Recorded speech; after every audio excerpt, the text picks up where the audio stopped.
How are we all doing? I hope we're all having a chill weekend. Bladed, Shadow, it's so good to see you both. Hope you're both doing well. Ugh, my English. Struggling a bit today. Cozy, it's not often we get to see the woodland scene in the day, is it? Because I usually stream at night.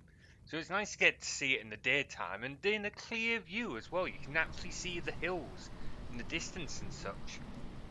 Anyway, let's see. So, let's get Visual Studio back up. Quite pleasant? Aye, it is. Particularly when the weather's not bad. Makes for a nice change. Have a good weekend. Entered post-production on my game. Hey, that's ace. So it's finished but need to wait for voice acting and music.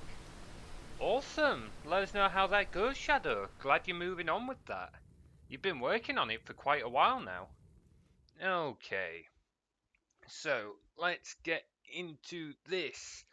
So if you're in the Discord, you'll likely know that I've started working on a stream assistant, of which I've called a Lakea. Lakea's been around for a short while now, and currently the way she's implemented is actually in our little Unity scene here, which you can see is actually our background scene running in Unity.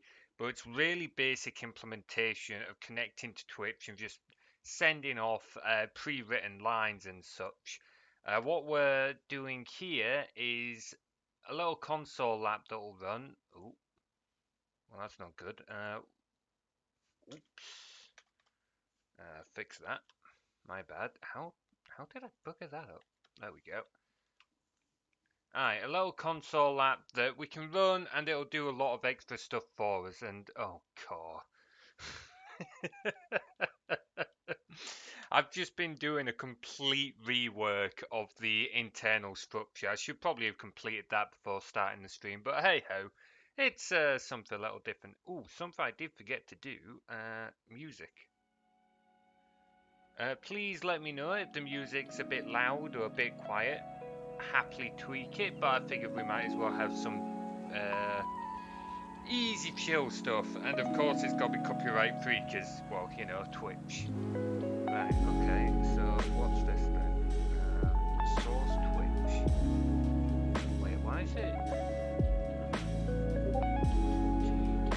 Where's it called that from? Hey, Torskin, good to see you, buddy. Ooh, cool, this... Is it a bit too loud for peeps, or is it... Turn it down a smidge? Okay, give me a moment. I've just looked at the OBS levels, it looks a little off. How's that for us? Is that a little better? Hope you're doing well, Torskin. Good to see you. How's your weekend going? Hang on, I'm just going to hide that for a moment because I realised OBS is on down here. Not OBS, sorry, Discord. So I'm just going to move my Discord off screen so I can answer that if need be. There we go. Turn that back on. Awesome. Yeah, let us know if that's a little bit better. If it's still a bit loud, just let me know. Okay, so what's our stat trace here? Main enum converter, fridge functions. Convert event. Hey, why's that got? That should not have that. Okay. I might have bollocked something up here then. So it's getting that argument.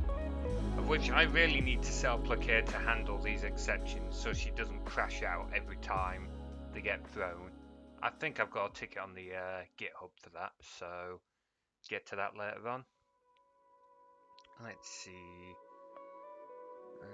Cannot convert Twitch. Yeah, okay, because we haven't got Twitch here. What? Why have we got... Yeah, okay. So it's this event call. Event type. Why have we got... Aha!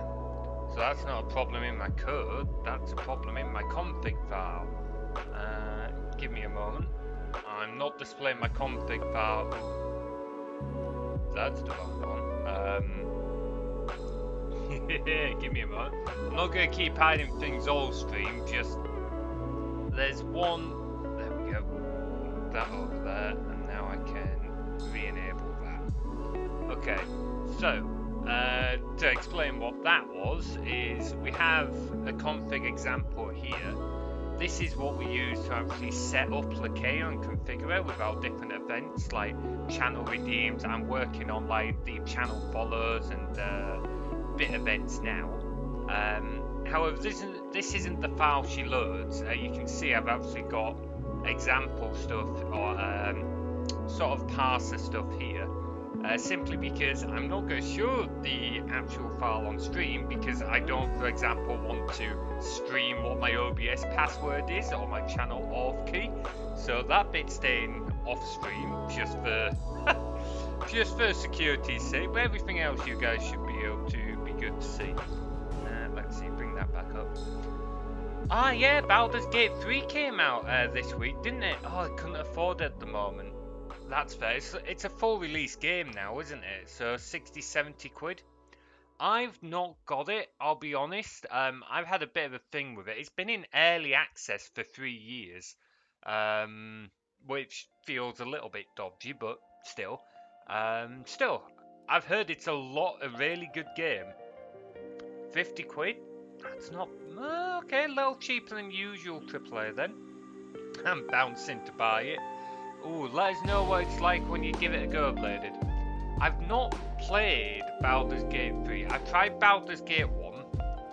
Couldn't really get into Baldur's Gate 1. It was just a little too clunky.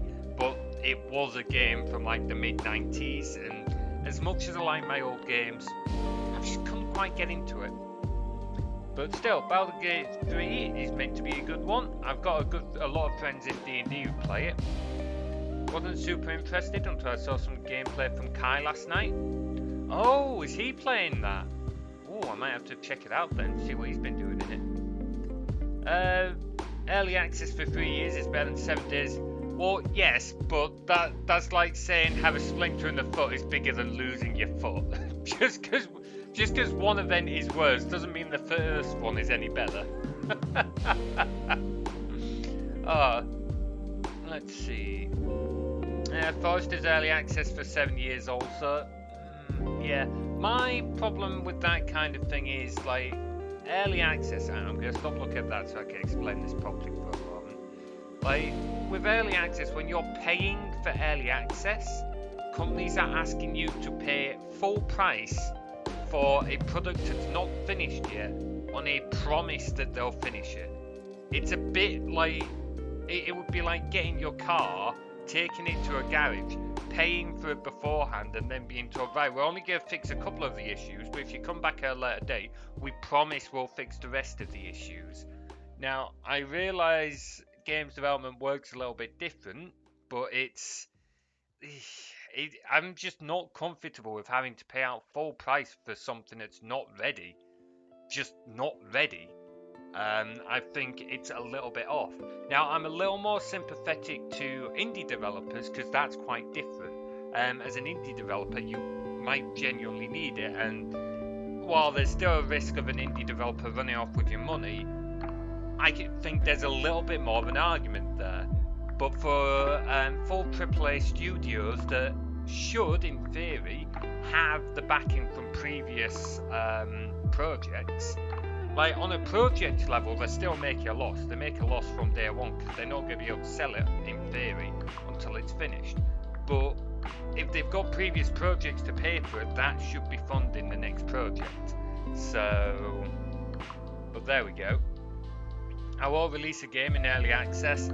Yeah, I'm not comfortable with that either. If it was me, I might release a demo. I'd be okay with releasing a free demo. That might be, it'll depend on the type of game, but I might release like a level or two of a game as a demo to a few peeps to get feedback on like the basic game, see if there's interest. But like I said, I wouldn't be charging for it. It would only be like 1 or 2 levels, so maybe 10-15 minutes of gameplay, and it wouldn't be anywhere near the full thing. It would be simply just to get more insight as to what people think about it. Is there things that people think should be changed, that kind of thing. There's like nothing wrong with demos, but paying for early access for something that's just not complete yet. No, I couldn't do that. I don't think it's right. Let's see. The Trilogy mod is that combines Baldur's Gate 1 and 2 and Icedale 1 into one game. Oh, that sounds kind of cool. That must have taken a hell of a lot of work. £15–20, very experimental for a long time, but fully functioning multiplayer. Just changes to campaign and items as such. They made their 1.0 full release and bumped it to 30, but not before the sale. Huh. Personally, I'm still not a huge fan of that Bladed, but that is definitely much better than paying full price for a half-baked product. Like, I will give them that. Still a little uncomfortable, but way better than like what a lot of companies do now. I did make a demo for my first game, got it working on Steam, then it just broke because it tried installing the full game despite the full game not being applied to download demo button. That sounds like a Steam store issue. I've never put anything on Steam, so I don't know how much faff that is, but that's gotta have been a pain in the ass. Had the same issue for my second game. Yeah, it's definitely nice to put demos out there and get a feel for what's happening with something, but they're not a requirement, and like it's not the same as early access where you're paying. Could not convert Twitch to event type. Yeah, but I've not. Okay, note to self: put in better handling so you can see what's what. Let's see. Oh wait a minute, you can do that. You can do that, you daft soul. Twitch functions. Here we go. Let's see. Eve details. Oh, it's band T. Okay, I fucked up the band T event in my config options. Okay. Decided to say fuck it to demos. They are extra work because you end up making multiple builds, and for indie developers that's just not always viable. I like to do it, but I also like to give myself lots of extra work. I don't necessarily get very far with it, so it's a bit of a flaw in myself in that regard. For my first two games, I won't have demos, but for my upcoming third game, I have a demo. Yeah, sounds good. Just give me a moment. I'm not able to look at chat as I've got my config up. I just need to look at where's my, was it T? Come on. There we go. Event details. Band T. Let's see. That's gonna be down near the bottom. Band T. Yeah, I bugged that up. Hang on. There we go. This is why I need to. I'm putting that ticket on our GitHub. There we go. Add config event validation. That is something that's going to need doing at some point. Hey, Mr. Pepper, welcome on into the chat. Hope you have a good weekend. How are you doing? Right, let's see. So this should now run, providing there's not anything else. Oh no. Okay. Cannot convert. It's not the same one, is it? How many of these did I fuck up when I was changing it all over? Wait, band T again on type? Did I not save those changes?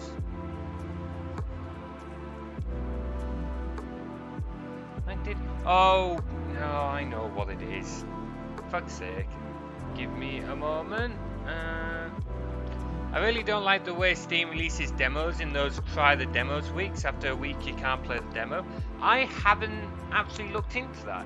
What, are you locked to doing it inside a week? Why did it lock the demos to a week only? That seems a bit shitty. I would have thought they'd let you have it 24/7. At the end of the day, it's a demo. It's not like you've got the full game. Where am I going? Ah, yes. Visual Studio. Stream Assistant. Bin. Debug. Right. Delete that. Oh, I should have just told it to rebuild. Oh, well. Rebuild solution. That would have done it.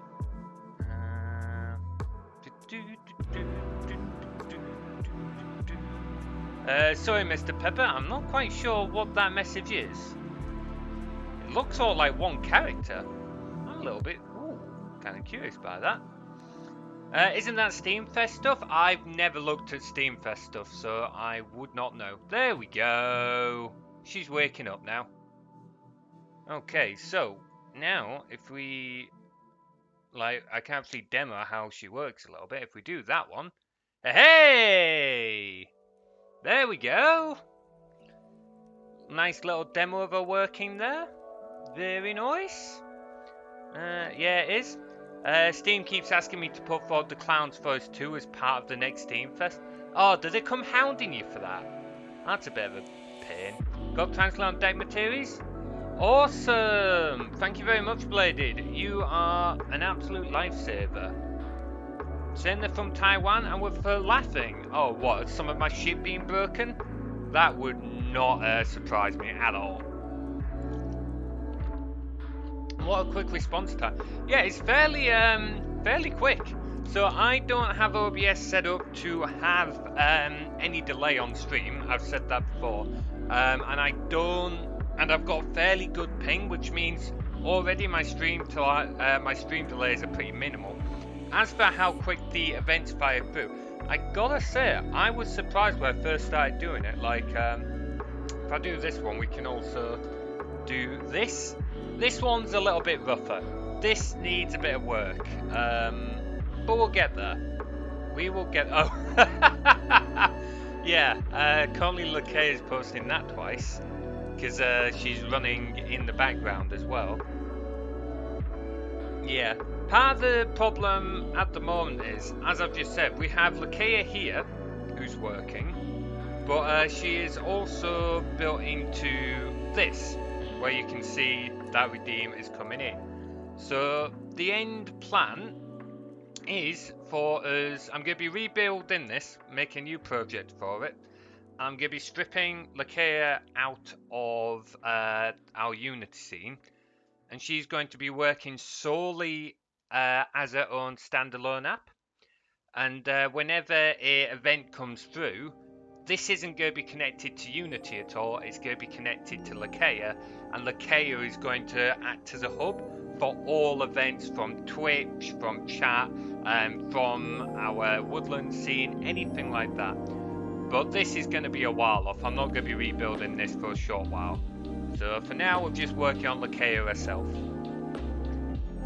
One I quite enjoyed the method of was Party Animals. They handed out keys to streamers type the game up. It was public for about a week. Now it's finally got a release date for September. See, that's a pretty good way of doing it. Like, using the community and, like, sending, like, the money they lost on giving a key to a few streamers compared, like, instead of having the streamers buy it, was probably recuperated by the fact of it's free advertising. So in a way, like, the way I would look at it is, I would just say that's come out of the marketing budget. Rather than paying for marketing, we take a loss on the sales that we would get from the streamers and have them market it for us. It's not going to be all your marketing, but it works pretty well. Yeah, if you've got big names actually, like Markiplier, holy shit, imagine how many people that's going to go out to. Like, it's a really good way of doing it. I'm surprised more places don't do that. You meet an NPC in Baldur's Gate 1 that hints on Neverwinter Nights. Ooh! His name is Lord Foreshadow, and he says this: I do make a point of keeping in touch with Neverwinter, though I have only visited once previously.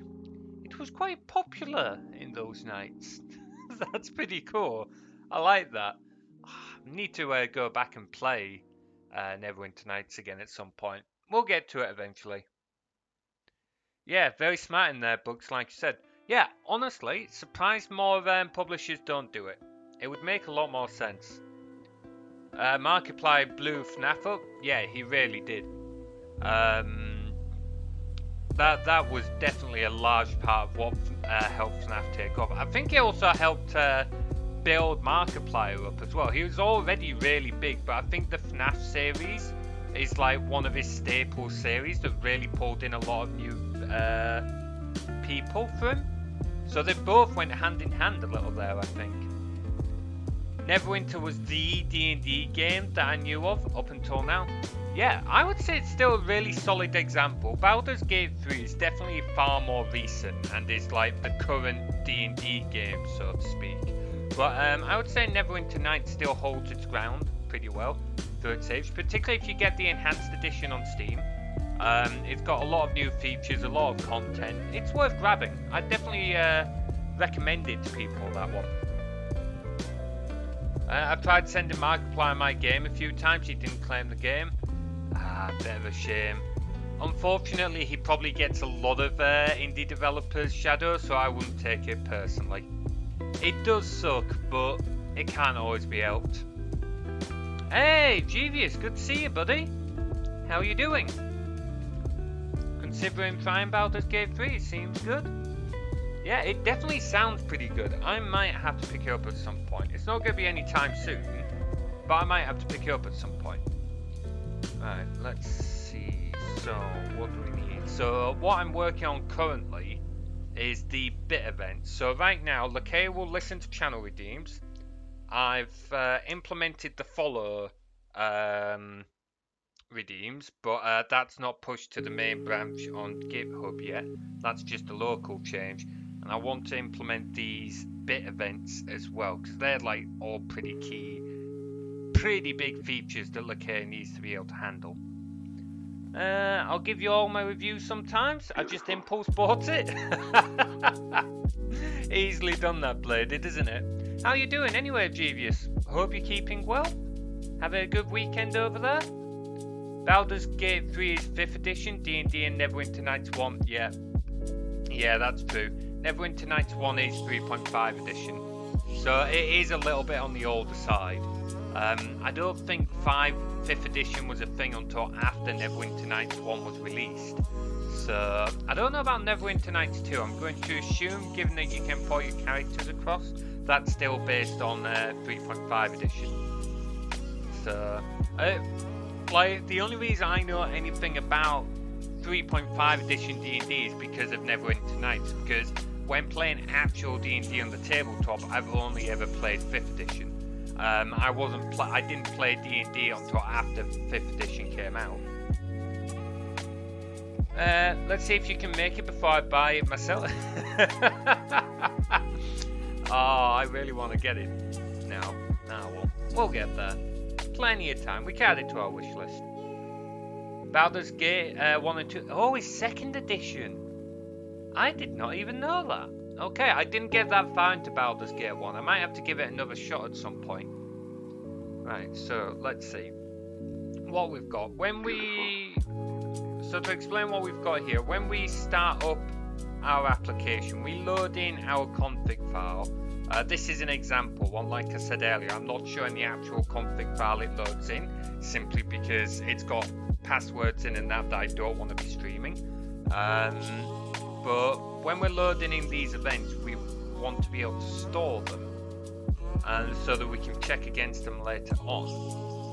And we have some dictionaries that store different event types, so for like redeems, for bits. And we need to be able to figure out the best way of managing the bits, because the way the channel redeems work is each redeem has an ID. So it's easy, when the channel redeem comes in, we just get the ID, we check it against other events we already have stored to find that ID, and when we find the event with that ID, we grab that event, fire it off. Easy. Bits are a little more difficult, because bits have different amounts. So we might have a bit event at 10 bits and another bit event at 100 bits. But what if someone cheers 50 bits? Well, then we want the event that's at 10 bits because it's not enough to be at the 100 bit events. But then it means we can't just search by the event ID. So we've got to actually check the bit value amount and find which event is the right event based on the amount of bits that have been cheered. So that's going to be...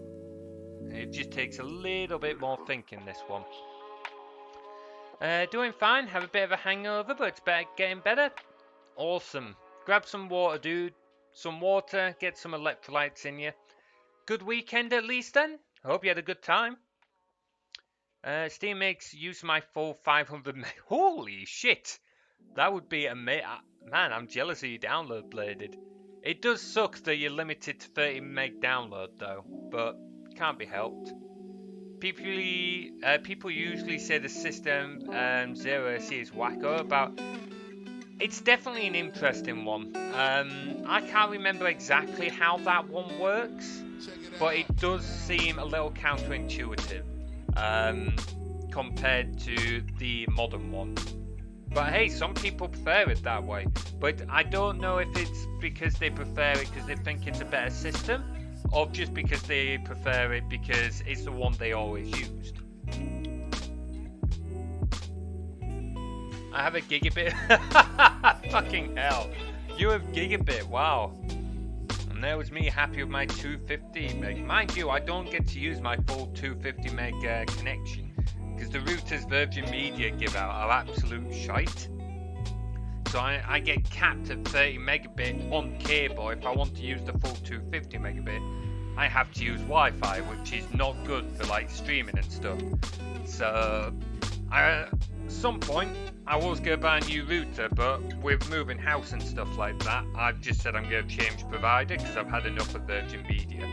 So hopefully that will help fix it up. Only on Steam, Virgin Media has been kind. I'm glad you've had a good time with Virgin, Bladed. It's a bit of a shame because when I was a student I had a good time with them, but since signing up to them myself, nah, not so much. Right, okay, so for each event in bits now, I should probably, let's move some of these over. We're gonna want to look at some of this. Ah, my eyes. Fair everything being dark theme normally. Month.key, month.value. Okay. Fair dues. So Wega month.value is going to be event item. Wega one int. So we want to add to the list, and then we want to sort the list by. Let's get it all in the list, and then we'll handle sorting it first. So we're going to want to create a list.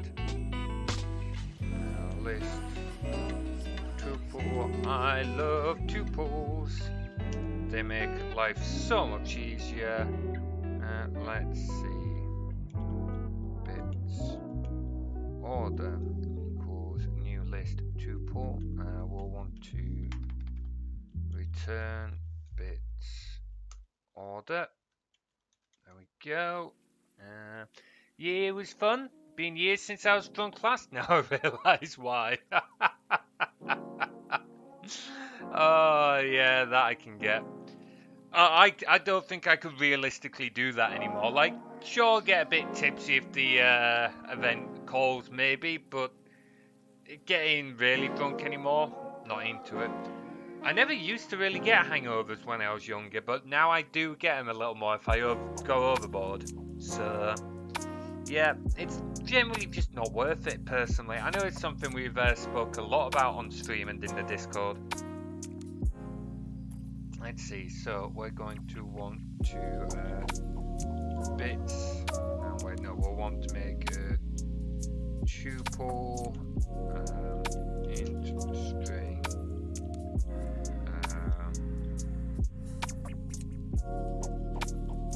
call it tuple equals new tuple int string. So what we're looking to make here is, in this list, we're going to have the list in order of bit events, in order of like how many bits are donated, so or cheered. So like first one will be like a bit event of 1 bit, and then the second one will be a bit event of like 5 bits, and then next one could be 10, and so on and so on. And these tuples are going to store in the number of bits that have been cheered, and then the string is going to be the event value, or the event ID, sorry, because then we can take that ID as we do with other events, and we can call the relevant event for that bit from our dictionary, and then we can fire it off like we do with everything else. I didn't think bits were going to be the pain in the ass. Never mind. Gotta learn for now, have stuff to do. No worries, Torskin. Thank you very much for the lurk. I hope you have a wonderful afternoon. Let's see. New tuple. Oh, hang on. No, I've got to actually, like, give it what we want. So that is going to be... oh, hang on. That's going to be Eve. No, that's not what I want. Eve. Door. Eve is... let's see. Eve dot value is what we want.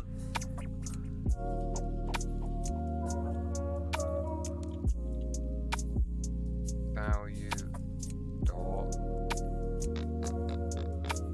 be args, wouldn't it? Let's try and get the actual in bit amount first, which is going to be Eve dot value dot args, could be args 0, and we need to pass that to int32 dot convert, was it? No, it's not that one. Oh, hang on. No, I think it is. It's just capitalized, isn't it? There we go. There we go. Convert dot convert to. Oh, come on, what was it? Was it that? Oh, it was pass. Damn it! It was pass I was looking for. Let's see. So that'll grab the amount of bits from that event. I really need to turn those into dictionaries, but I'll do that later on. That's a different ticket. So now we can put bit amount. No, not bit array. Bit amount in here. Why will you not let me? How do I have to find a tuple again? Hang on. I think I'm being daft. C# tuple. Oh, I've got caps lock on. Bugger. Tuple types. Tuple types. Oh, hang on. I think I know. I need to use tuple.create, don't I? Hang on. Let's try that again. Tuple.create. Bit amount. Then I want the ID, which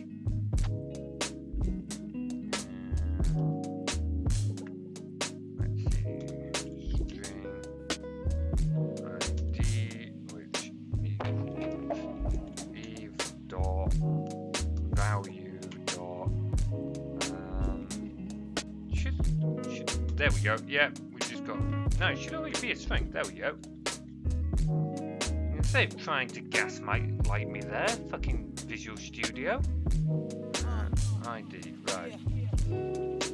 So that gives us our tuple, and then we want to do, yeah, there we go. I gotta say, Visual Studio 2022, I only recently got it, and some of its preemptive text is actually pretty damn good.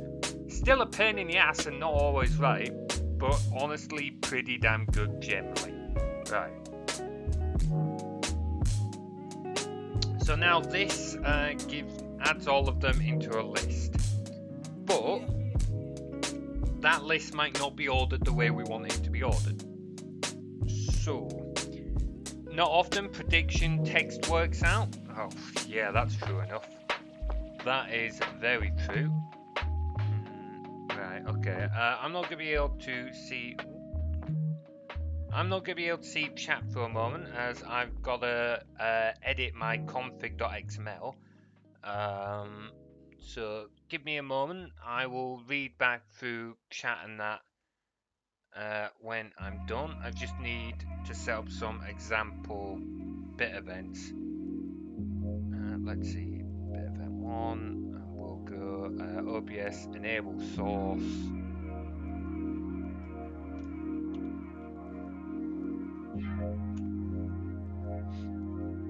Let's see. Now we want that to be there. Enable source. Where's me? There we go.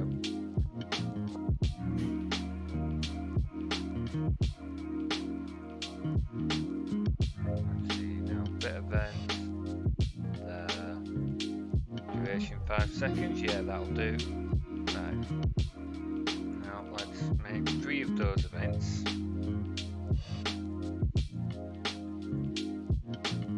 Just change the details for this.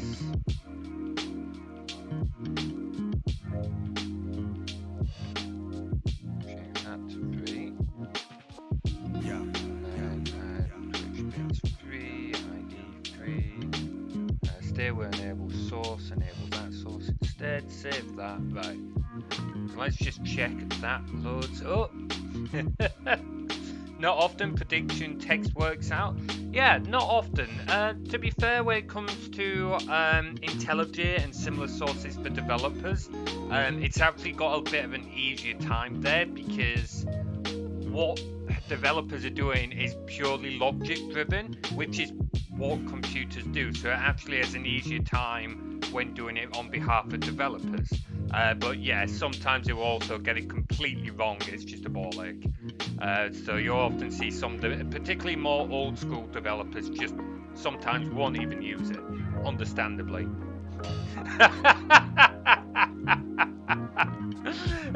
Not my TVs. Sorry, dude. I'm not bringing it over on my other stream. I normally hate hiding chat, but I am not bringing it over on my other stream. It will end badly. I need to face ME Legendary Edition. What was the ME again? You have to let me know what you mean by ME, Julius. I don't remember that game. Let's see. I need to go back and face that too. EA Origin. Ah, really? Oh, that's gutting bladed. Sorry to hear that, buddy. Oh, Mass Effect. I've never played Mass Effect. I should probably add that to our backlog. He says knowing that the game's backlog is already absolutely fucking massive and he's totally not procrastinating by doing, you know, a coding stream.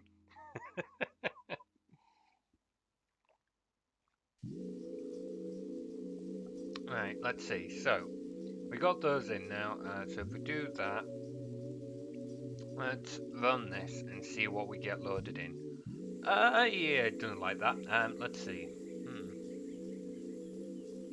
Input string was not in correct format. Hang on, let's see. E value args. Oops. I forgot I changed it in the thing. This is why I've got to make that into a dictionary. Because right now it's just using indexing to get the right argument, which is not a safe way of doing that when we've got multiple data types for multiple things in there. So at some point I need to convert that into a dictionary. Let's see. Now they've changed it to EA Play or something. Played it years ago with the old ending, so I don't know the real conclusion. Oh, interesting. Mass Effect is a massive story-based game, and there are 3 of the main games, plus a 4th more recent installment. There were the few exceptions to my otherwise general dislike of sci-fi. They're absolute stellar games. I've definitely heard a lot of good things about the Mass Effect games. Like I said, I've never played them. I'm not normally, I was going to say I'm not normally a sci-fi guy. I do like some sci-fi. I just typically lean more into fantasy than sci-fi. But yeah, we'll have to add them. Right, in fact, you know what? Because I will forget you otherwise. You know I will forget. Back logger. In fact, no. I'll do it later on because I'll need to find like the Steam store page and stuff so that I can link it to myself. So yeah, someone put the Mass Effect games in our game suggestions. In fact, I can do that right now. Look at that, game suggestions. Mass Effect games. Can I mark my own message as unread? Ha! That's hilarious. We can set our own messages to be unread in Discord. That's hilarious.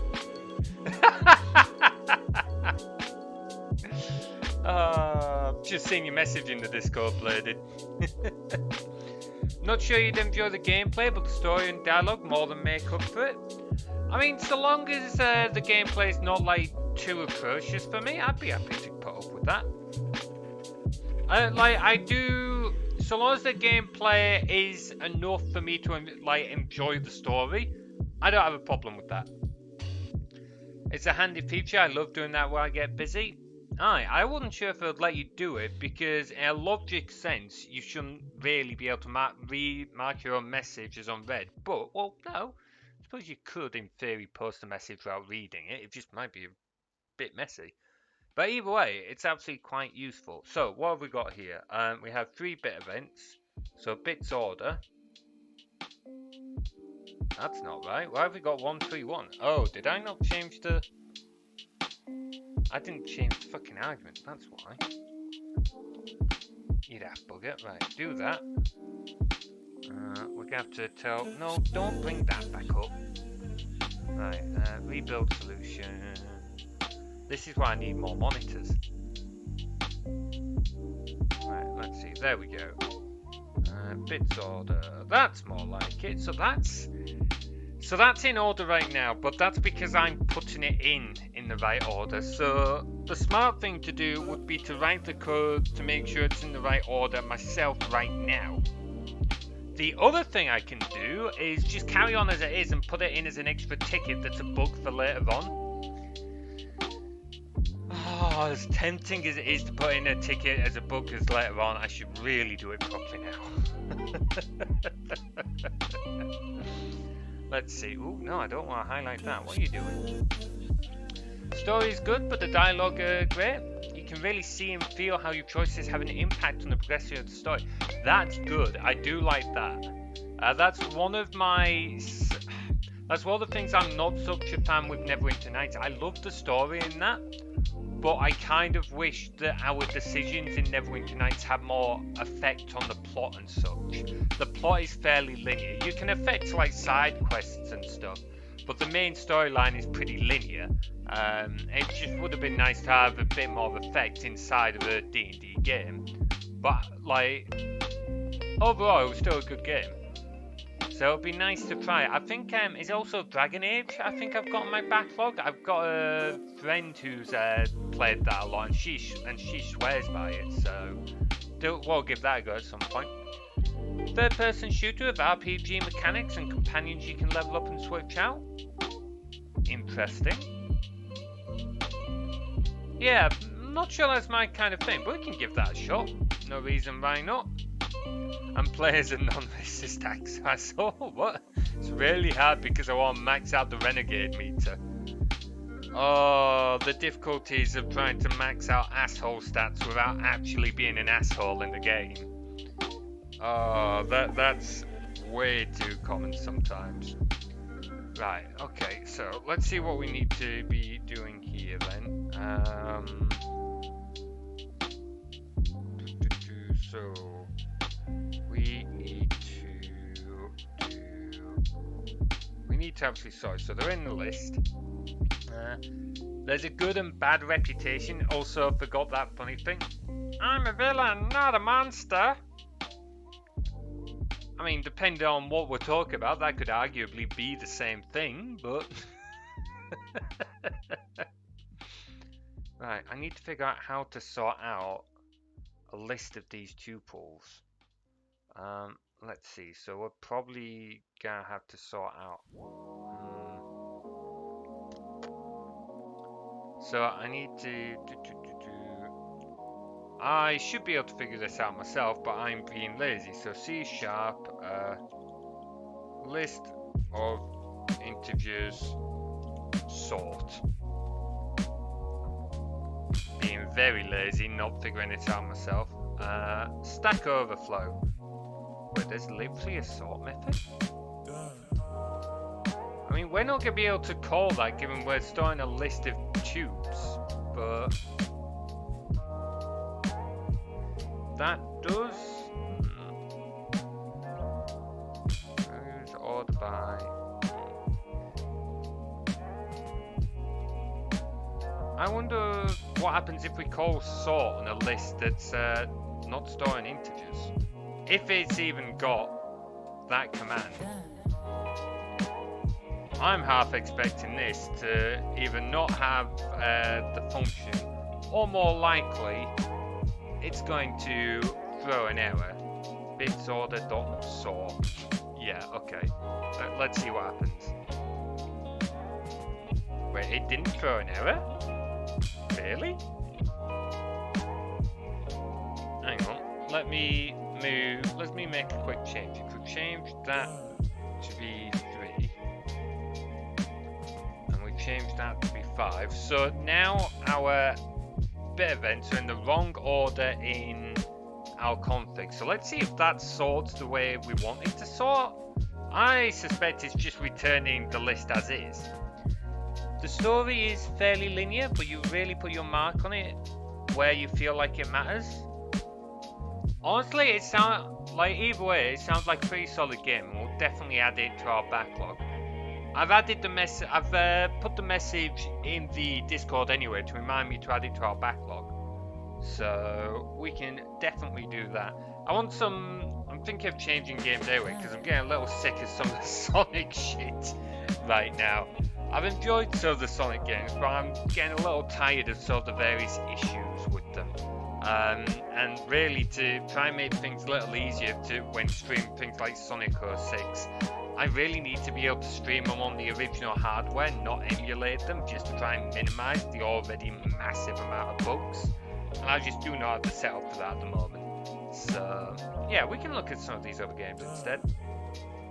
Hell no, I'm not playing Spellforce again anytime soon. I'm seriously pissed that I'm having to reload an older save on that. Right, let's see. So if we run that now, it's still sorting them. Huh. I would not have called that. I am genuinely surprised. That makes... Well, that makes life easy. That makes life very easy. Okay, awesome. That's done. That's done. So that gives us a bits order. Yeah, okay. So now, Eve. So Eve is going to have... hang on. Oh, this is the... See, this is the annoying thing with fucking Twitch. I can't actually test some of this shit very easily. So for some of these events, for like channel redeems, easier. I have infinite channel points. I can just claim a redeem. But with the bits events, I have to actually buy bits and then spend bits in my own channel to test this. Oh, I need to think of a workaround. I could just create...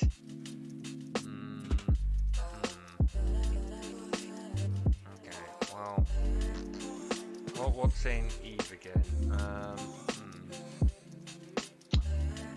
I didn't really want to test anything yet, Genius. I've just got to remember what's in there, but it's Twitch bits, isn't it? So hang on. It's more of just being able to like see it with live data as opposed to variable names, if that makes sense. So let's think. We've got this new bits event. It's going to come in with an amount of bits. We now want to go through this list of bits to see...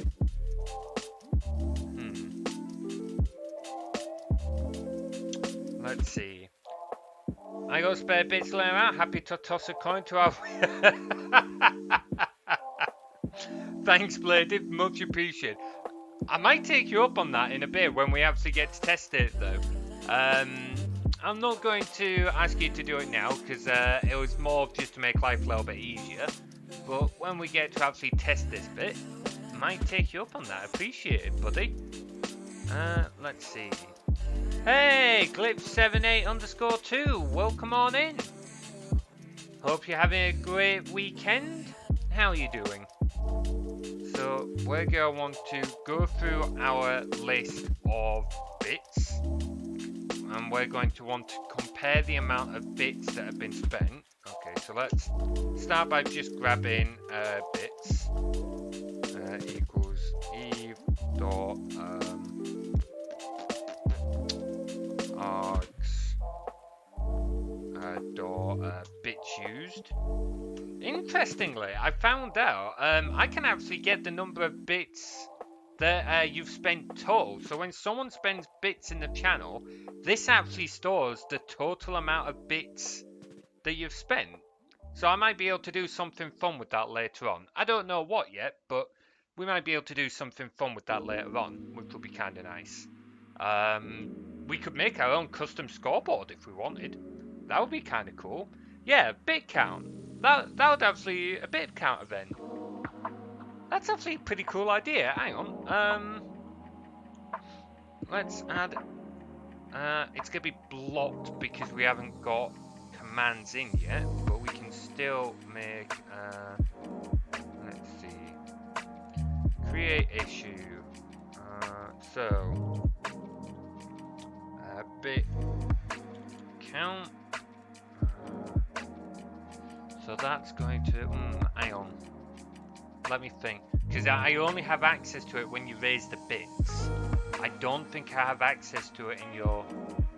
Okay, I'm not going to raise that as an issue just yet, because I'm going to have to do some more research as to where the arguments are stored, because I have it in the arguments for a bits event, but the event that will trigger your command will have different arguments. So I might have to work on that one. Or a special event when you cross.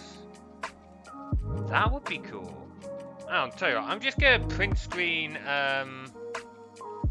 those two messages if that's okay. And I'm just going to paste them in the Discord in the stream suggestions, and I will think on how to do that. To be fair, we can already kind of implement the milestone one, I think.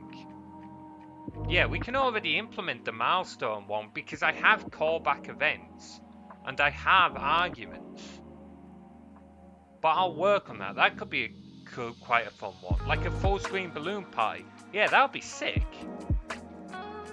That'd be sick. We can already like activate sources in OBS. We can already like count bits taken. So we might already be able to do some of that. That could be funky in unison with the bit badges Twitch provides. Yeah, we could definitely do something like that. Yeah, with the match 100.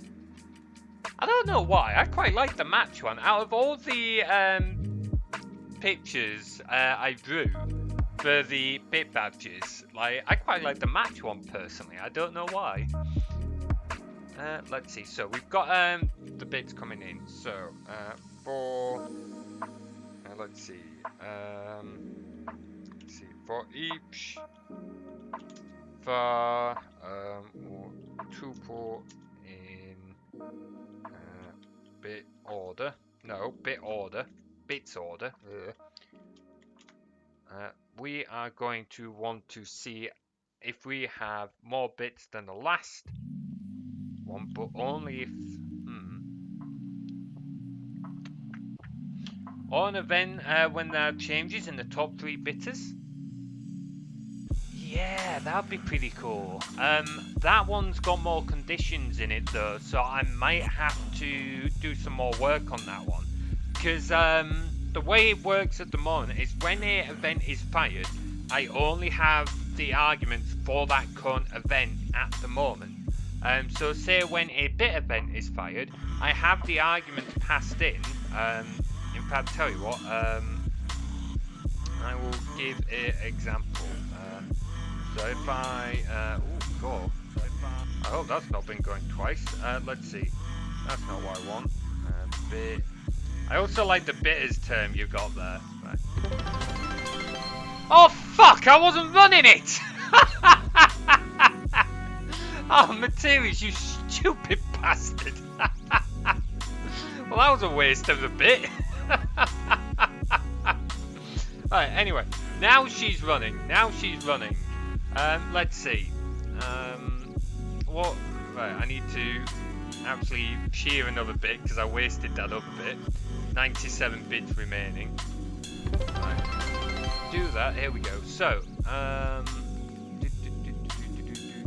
right. So these are the arguments that I get when someone shears a bit.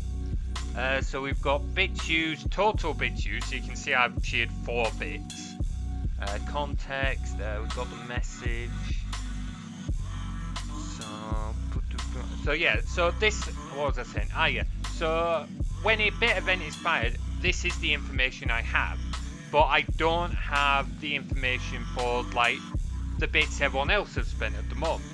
Now that's something I could add, it's just not something that Lakea can do at the moment, so that's extra functionality I'll have to look at building.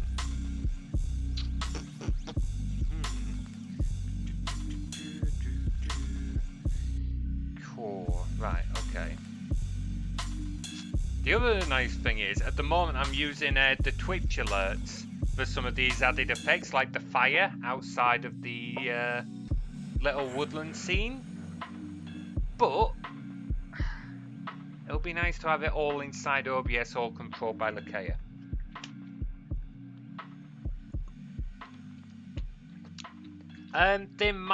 They probably do. Let's hang on.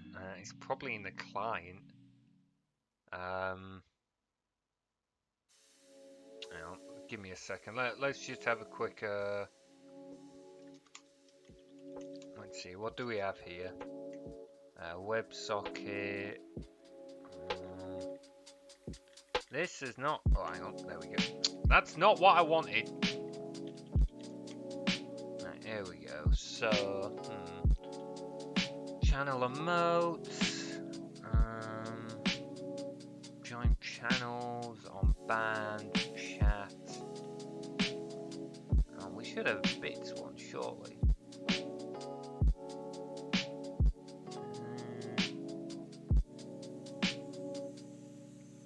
Join channel, left channel, message sent, moderator, subscriber, prime subscriber, raids.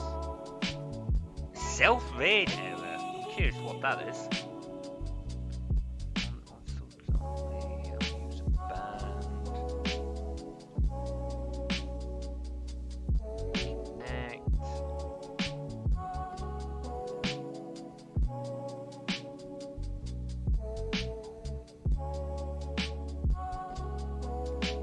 Wait, we can invoke. Okay, that might. Okay. Node self, look at the invokes later on.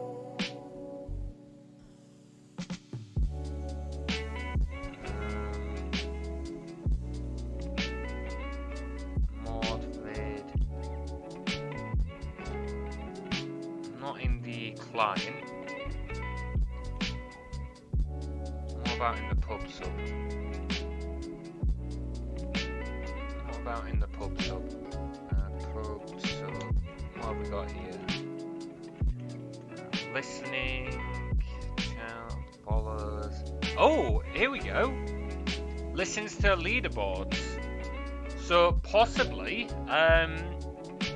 might be able to get something through that. That probably listens for changes in the leaderboard, but we might be able to use that.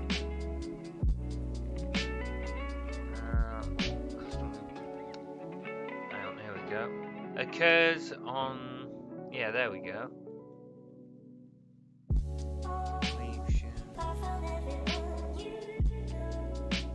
Okay.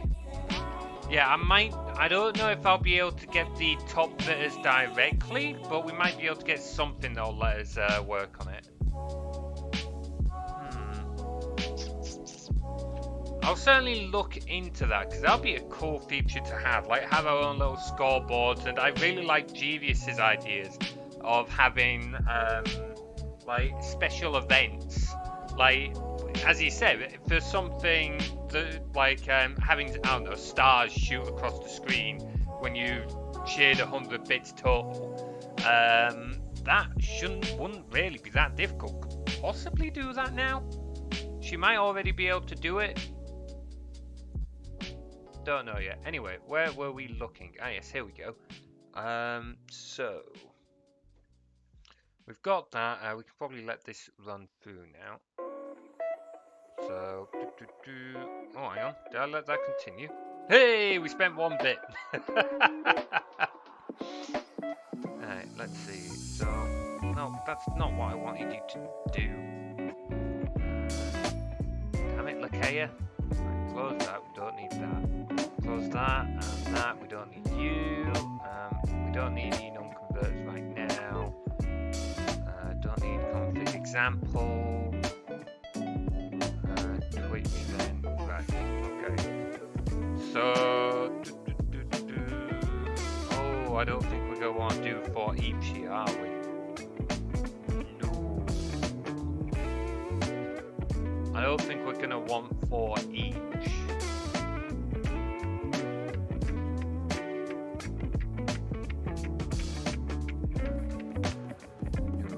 Let's change this to just a for loop. For int I equals 0, I is less than bits order dot count I plus plus. Okay, so for our first one, we're just gonna want to see if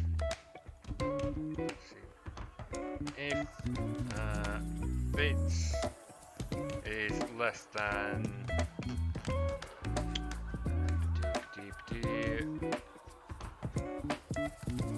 bits order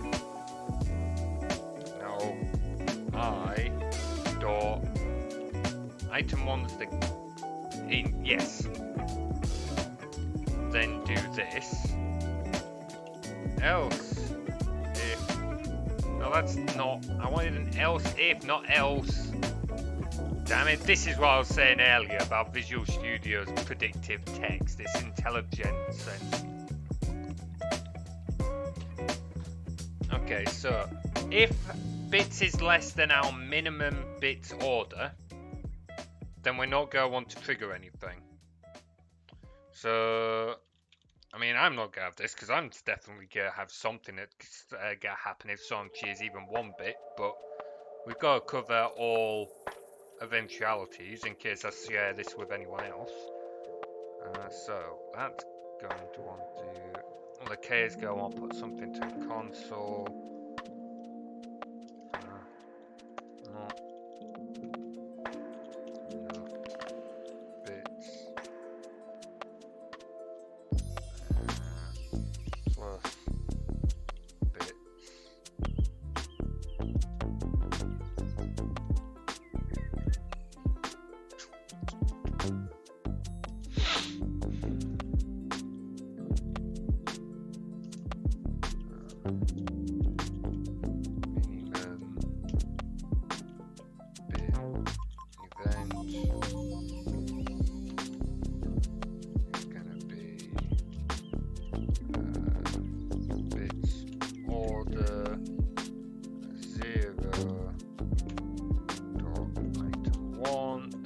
Go.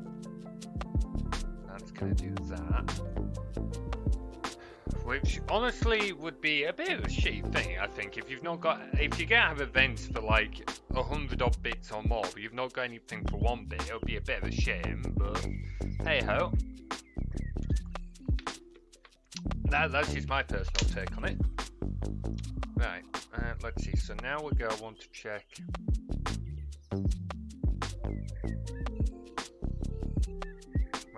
Wait, no, that's not right.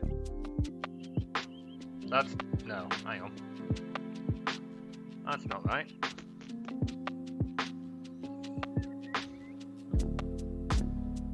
No. That's not right at all.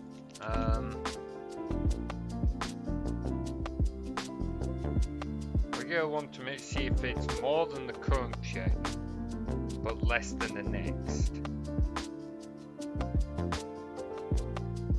So, if bits is greater than equal to bits order I dot item 1 and bits is less than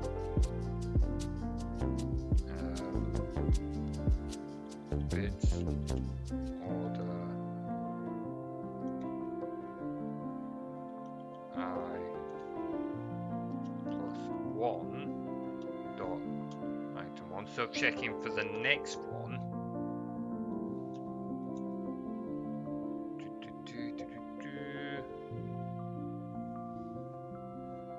But we're only going to want to do that if we're not at the last one, because otherwise we'll get an array out of bounds exception. So if I plus 1 is not equal to bits order dot count, we'll want you to do that. If we are at the last one, then we're at our last event.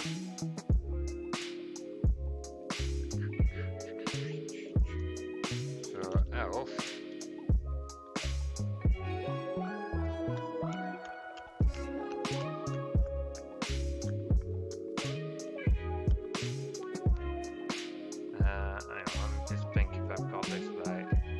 so that's gonna check every one bar the last one. If we've got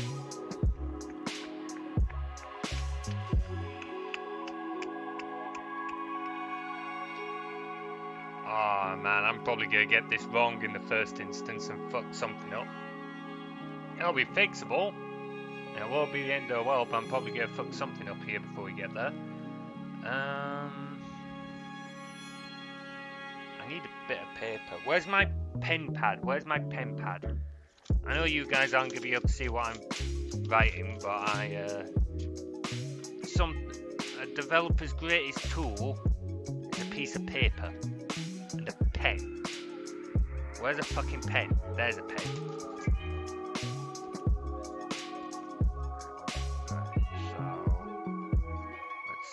Right on the back of an old D&D character sheet. Doesn't matter, this character's dead. It was an NPC. Let's see, so 0, 1, 2, 3, if less than that one.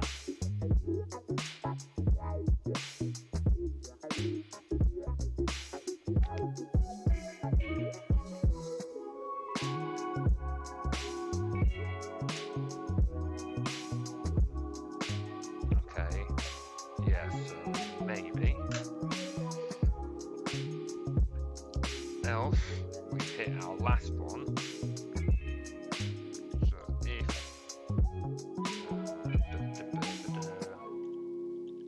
bits is greater than or equal to bits order I1, we should probably check if we're actually going to be firing an event here. If not, we're going to have to write something to the console. So we can get rid of this now. Get rid of this now. Let's see. So, this is in C# Devious. Originally, I was going to be writing several apps using multiple different languages. I think I mentioned this on stream a while ago. Using a Node backend that interacted with other applications. Namely because of the packages and the package support that NPM has. However, then I found multiple Nugget packages for .NET that actually did exactly what I wanted. So I ended up moving it over to C# and I realized that I could accomplish a lot of what I wanted within a single application. It's still going to be complex because it's the theory behind the process of each event is kind of simple. The complex bit is the fact it's got a lot of integrations because we're integrating with to it through integrating with OBS. We're going to be integrating with our woodland scene and possibly integrating with other applications if I decide it, like potentially integrating with Discord and stuff like that. But that's in the pre-arves at the moment, that last one. That's not confirmed yet. Thought it looked a bit like PowerShell? Yeah, that's because I'm just writing it in the console. I'm not writing it in with any GUI in mind. I'm not developing a UI for it because it doesn't need one. The idea being is that you just start running it and it does its own thing. It's all configured from let's see, an XML file like this. This isn't the one it's loading in, as I've said before, because I don't want to accidentally be giving away my channel auth key. But it's an example of what it's using to load it in. Currently, I'm writing the XML by hand, but in the future, I might make a little tool that lets you produce this in an actual application with a GUI. The reason that's only a maybe at the moment is because I've not decided if I'm going to let any other streamers use Lakea yet. I'm still undecided in that response. If it's only going to be me using it, I can write it in XML. That's pretty easy for me to work in. I've done it plenty of times. But if other streamers are going to want it, they'll probably want a tool for building it all in. You like to live life dangerously? It's not actually that uncommon for some developers. We're pretty used to it. So we work in XML. Having said that, I don't have any validation tools at the moment. So the way you would normally do it is when you're working with handwritten XML, you would have a validation tool that when you're reading it in, it validates that it is actually good data. I haven't done that yet. I've got a ticket for it in the backlog, but so yeah, that's why Lakea still has a chance of throwing errors if I write bad XML, which I've already done once. We actually saw it at the start of the stream. At least it's not YAML. Oh, YAML and XAML. I've used that. I've used it a few times. It's really powerful stuff. You can make some great applications in it. But fucking hell, it's a bit of a mare to work with. It really is a bit of a nightmare to work with that. Like, it does the job, but oof. Right, okay, so if we get to either of these points, we've got what we want. So we now will want to get the key from this, which is going to be, let's see, we're going to want string ID is going to want the bits order I dot item 2, and then we're going to want to pass that into, no, we don't want to remove it, Visual Studio, that is not what I want in the slightest. We're going to want to call the processor. We're going to want to process the event at bits. We're going to want to pass it in that ID there. Oh, why do you not like that? Hey, it's a dictionary. What? Where do I have? Oh.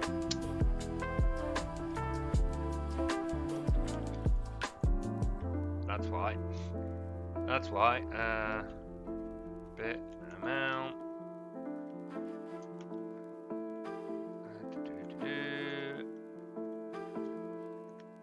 There we go.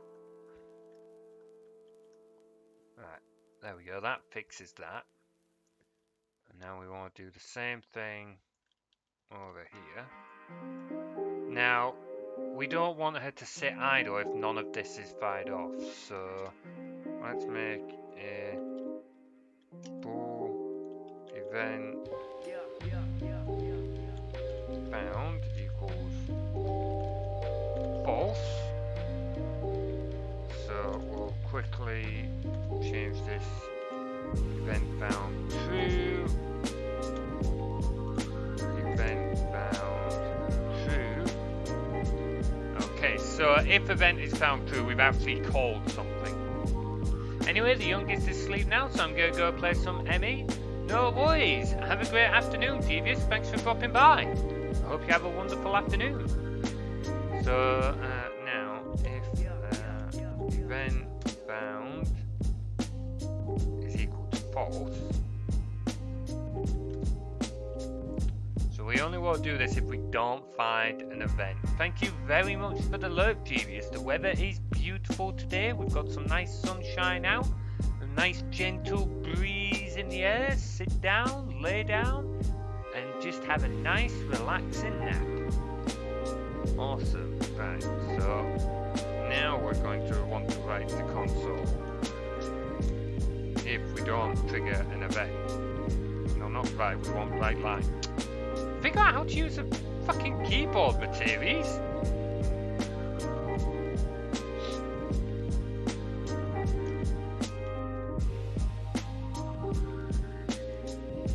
I'll have it down here.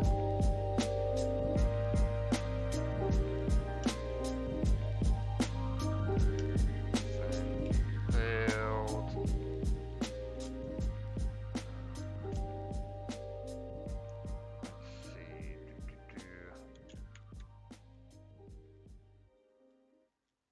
Eve dot.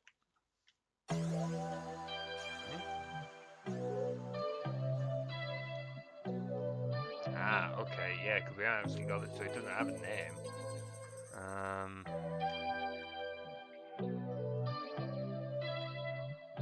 Args is going to be 1.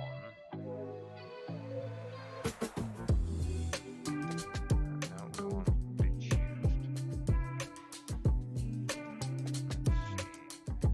There we go. So that'll tell us if we now fail a bits event. And then that passes that on to there. So in theory now, if I run this. There we go. And now if I spend another bit, not having wasted a bloody bit this time, we should see.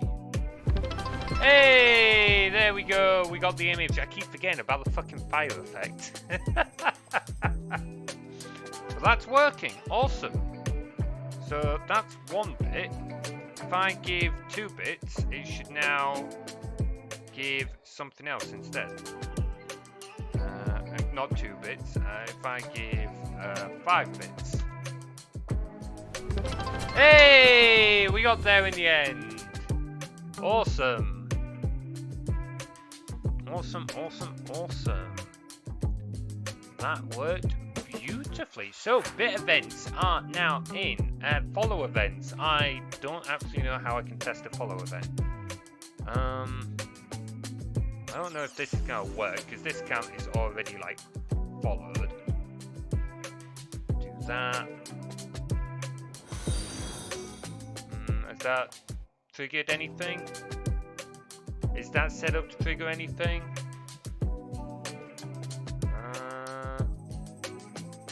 Pretty sure I set up a follow event, didn't I? Follow bot enable. Oh! I don't think that worked. Did it pick it up? No, she did not pick. She didn't pick it up because I didn't. I know why she's not picked it up. I'm a fucking idiot. Oh, it's not. She didn't pick it up because I've not told Twitch to listen to follow events because I'm a fucking idiot. Oh, what a twit. I saw some hearts. Oh, they're from Twitch's default alerts because I haven't changed the alert gifts that Twitch has yet. So when someone follows, it's using the default ones, which is a couple of hearts. Because to be honest, it's actually pretty nice. I quite like that one. We may have changed it in the end, but I actually kind of like that, so we may stick. Right, okay, so we have bit events, we have null events, which was something I was sorting out before we started streaming. So I'm going to run to the toilet. We'll have a quick break so that I can make a cup of tea as well. and then we will sort out the follow events, and that'll be this bit of work done, and we can push that and merge it with the main branch, and then we'll see what the next one is. Oh, really? Really? Hang on. Get rid. Get rid. Fucking hell. Right, okay. Right, yes, we will be back in a few moments. So, let's just head on over here. So, right, everyone grab drinks and we will be back in a few.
Okay, we are back. Just give me a second to pour out the water for me drink. There we go.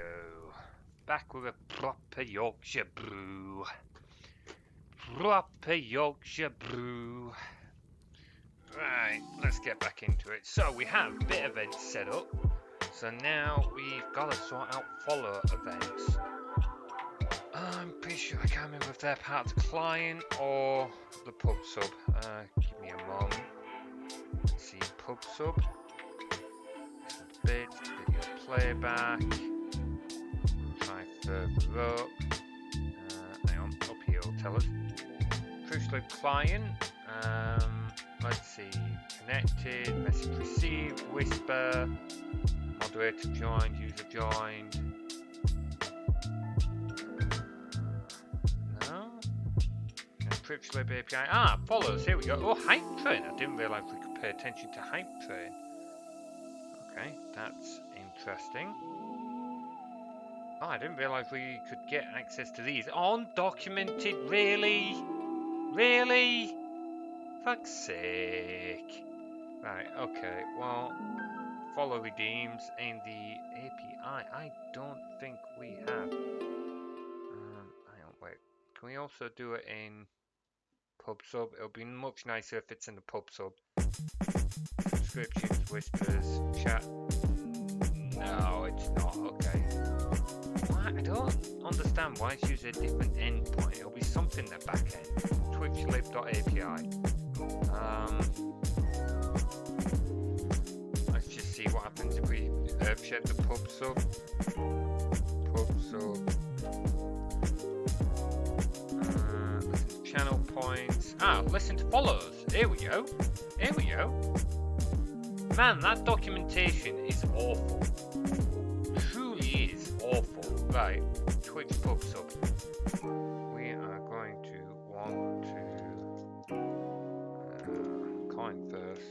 Code on a follow event. Passes event info to event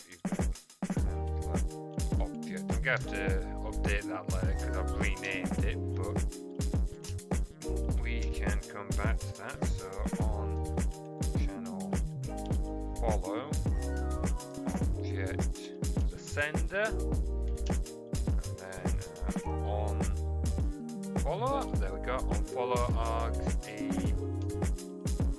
come back to that. So on channel points bits, I'm just gonna reorder these so that they line up with what the rest of the orders are.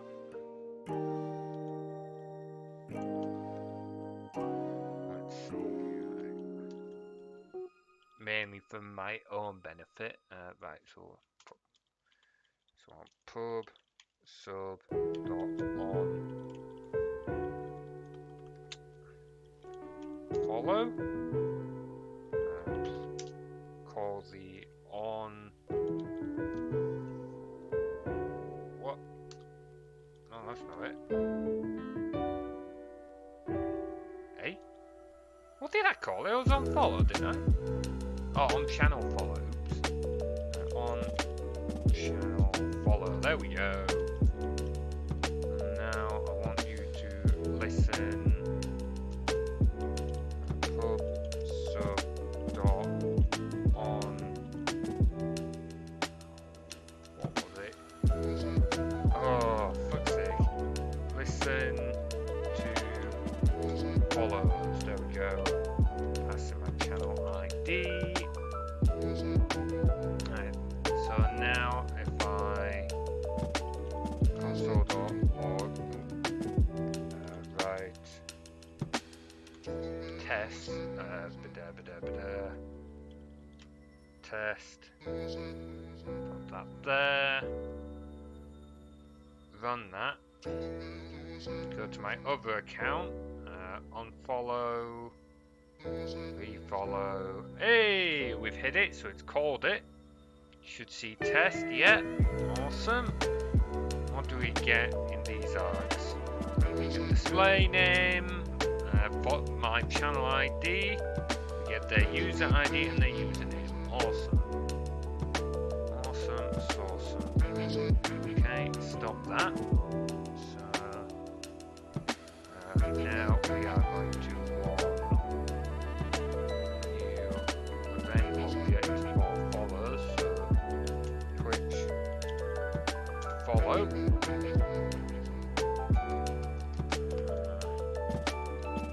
Public class. Want you to inherit from event. Using that.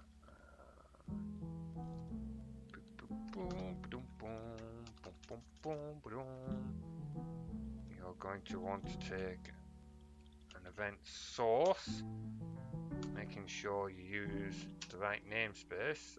Event source, source, event, type, and you're going to want to take on, follow, args.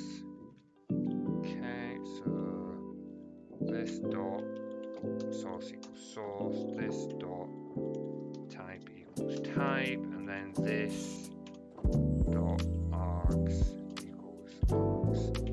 I'm giving you args here, so private. Did I make the others read only? I think I did make them read only, didn't I? No, I only made them private. Okay, let's keep things consistent. Private on follow args, there we go. Let's see. It was public override, I think, wasn't it? Yeah, public override. Public. I can't spell override. Override event source. Source get return. No! Fuck's sake. There we go. Public override. Yes, no, you had it right. Event type. No, why did you give up on that so quickly? Damn it, there we go. No! You literally had the right answer right in front of... Oh, there we go. For fuck's sake. Right, and then... let's see. No, I don't want space. Hang on. Public... on... follow args. Get return args. Right, there we go. That gives us that object. I don't want you to write out test, I want you to write out Twitch, follow, and then dot, get the display name, and then event handler dot new event, new Twitch follow. Just go on event source dot Twitch event type dot Twitch follow, and then you're gonna want done. Right, that is going to come over to event input, then here in Twitch follow.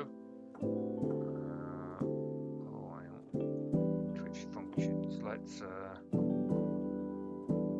new bits, new redeems. When a follow event is triggered, checks dictionary for event before triggering event. Then we want public.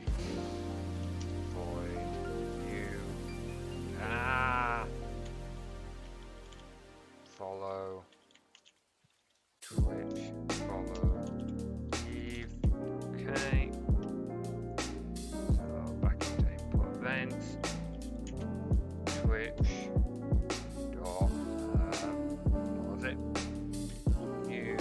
follow, or pass you back into a Twitch follow object. There we go. Let's see. No. There's Lakea internal functions. We don't want those.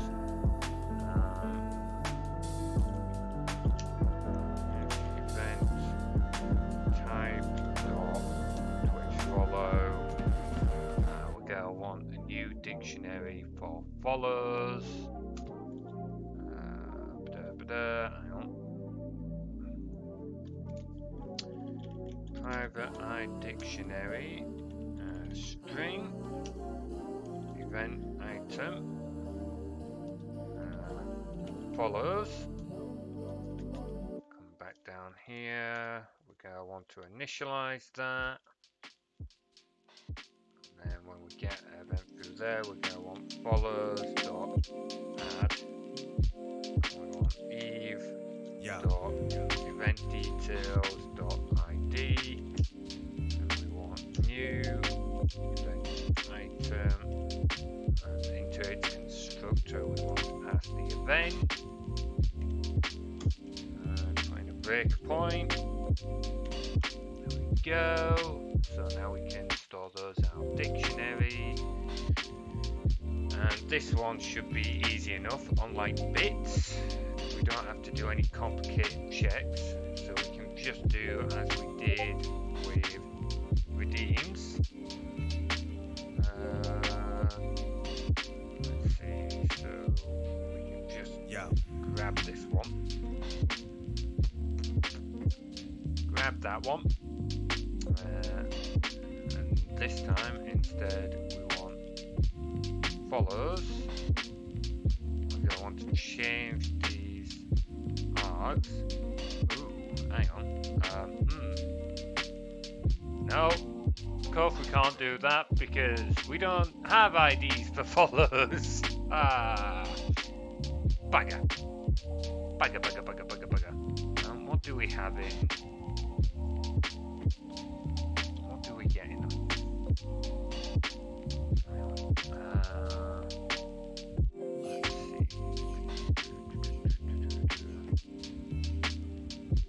No, that's channel points. Follow. We get channel ID, display name, username, user ID. Shit. How do we relay each follow event through to the follow?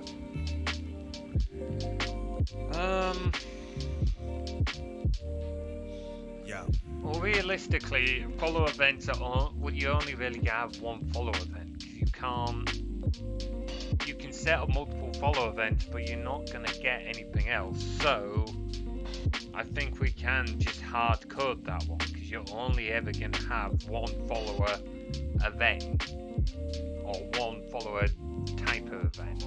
Because we're not going to be able to use any of those.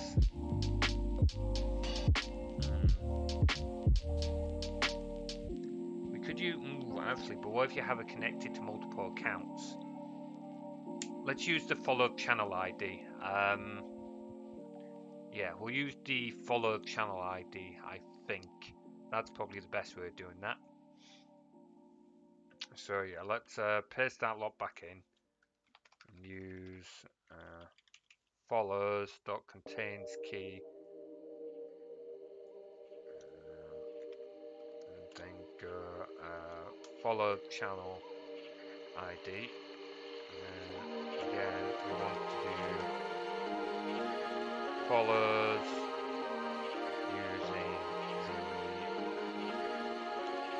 follow channel ID. Unrecognized follow.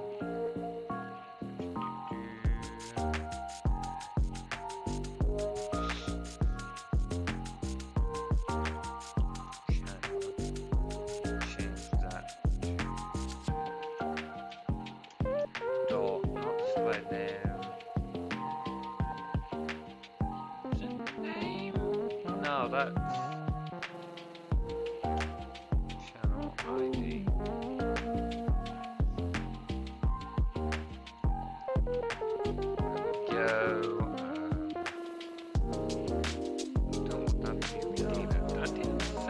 bits to have redeem error, did I? Twitch redeem error, bit, event, error, make it consistent with everything else, materials. Twitch. Oh. Twitch. Follow error, there we go. So I'm going to want to grab my channel ID. So give me a moment doing this off screen. There's my ID.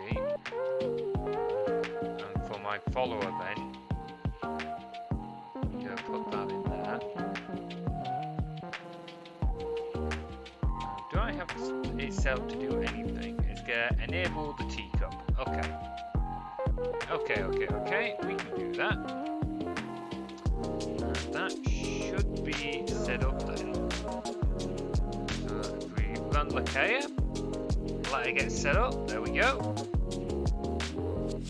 Let's see, so unfollow, yeah. And now if we refollow, hey, we got our little teacup. Awesome. There we go. Here, follow same source. Ooh. Hang on, what have we got? Oh, did I? Oh, I think I know what I've done there. Oh no, it won't be there. It'll be OBS setting sort. One of those is right. One of those is right line. Hang on. I don't want to access my diagnostic tools right now. OBS setting source enabled.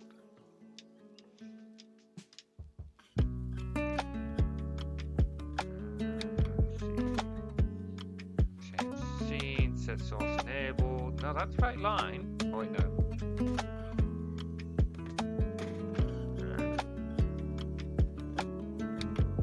Right line as well. Why did it? Okay, well that's a minor error. I should quickly check that again. My followed for the stream summary of this stream is going to be screwed up. Didn't really think about that beforehand, but minor detail. Right.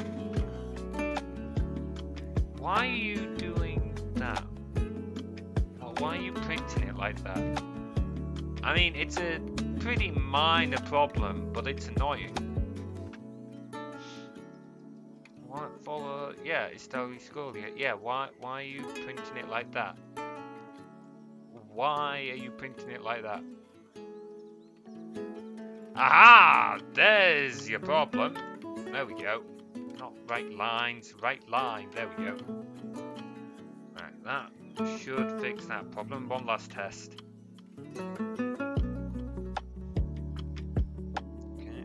Ready to go. Follow, yep. Follow. Hey, there we go.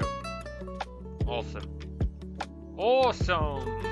Oh shit, I've had that tea bag brewing for like ages. Holy shit. This is gonna be one strong cup of tea. Haha! Just how we like it. Right, okay. Right. So, that is those done now? I want to commit those. Event goals can now be set to goal. Lakea listens to bits and follow events. Okay, there we go. Oh, what else did I do as part of this one? Oh, event goals. Yep, no, that is everything. Right. Commit that. Push to origin. Discord's gonna get a notification. Although it's already got plenty. Right.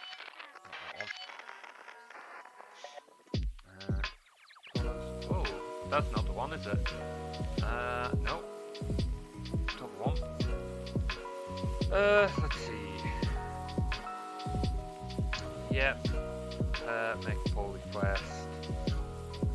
Create pull request. Merge pull request. The old branch. That's code. There we go. I've got that update. So now if we go back to our tickets. I'd not moved all of them on because we added these ones on top as well. So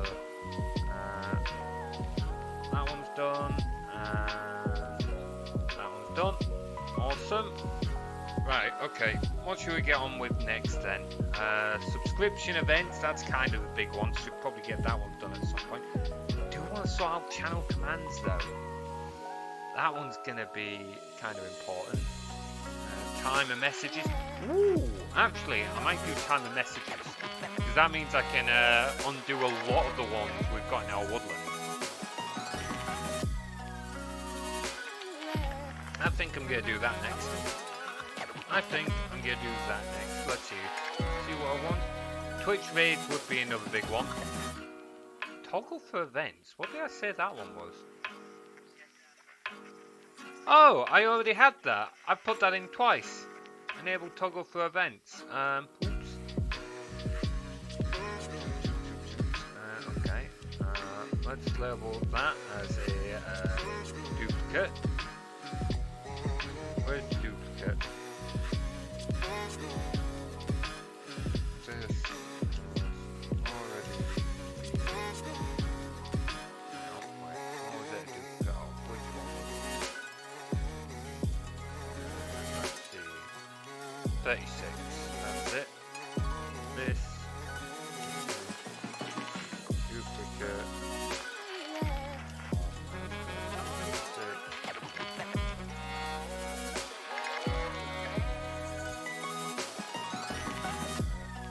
Closing the issue. Close with comment. There we go. I did close off those other ones. No, I didn't close them off. Damn it. Multiple of them I didn't close off.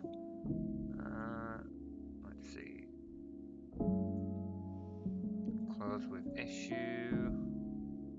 Okay, so is that all of them closed now? Awesome, that's all of those closed. Handle Twitch raids, callback loop bug, that's going to be a fun one to sort out later on. Also outsource transitions, that's one for a bit.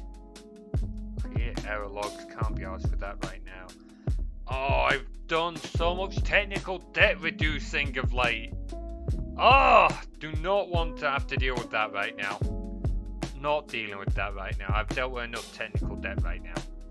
Okay, let's do timer messages to Twitch chat. Now let's just delete that from local so we don't end up with all these. Let's update our main branch locally. There we go, pull those changes. So we're working on that one. We can close that issue. Make as a branch. Open branch with GitHub desktop. Awesome. Right, now these timers. This is gonna need some changing of our XML, so we're gonna have to make some tweaks to this, which means a tweak to the XML, which hang on. If I bring it, let's see,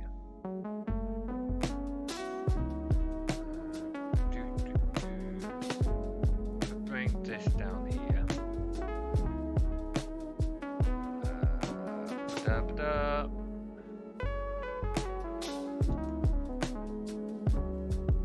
Right, okay. I'm not docking it because I do not want to scroll up, but Twitch timers, so name Lakea timer 1. No, Yeah, we'll just call it timer 1 for now. I'll put in the actual times later on. So this is going to be the first, ignoring the callbacks we have for Lakea. Lakea, message, timer, ID, we'll say Lakea, timer, timer, ID 1, and its target is going to be Twitch. We're going to want you to write a message to Twitch. So Twitch, send chat message. Right, so that's done. So we're going to want to go into event enums because we need new enum. We don't actually need to edit config because we've not changed the structure, or we just need to add new enums. Lakea.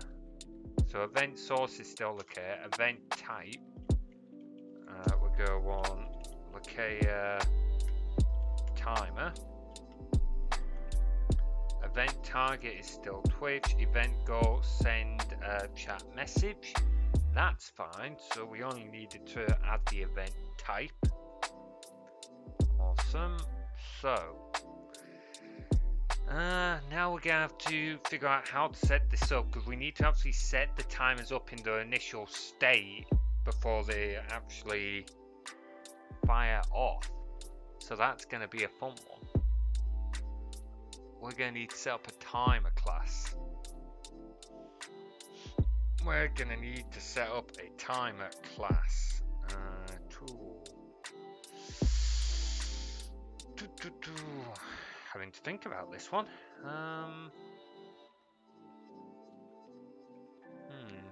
Grab a mouthful of tea. Hey.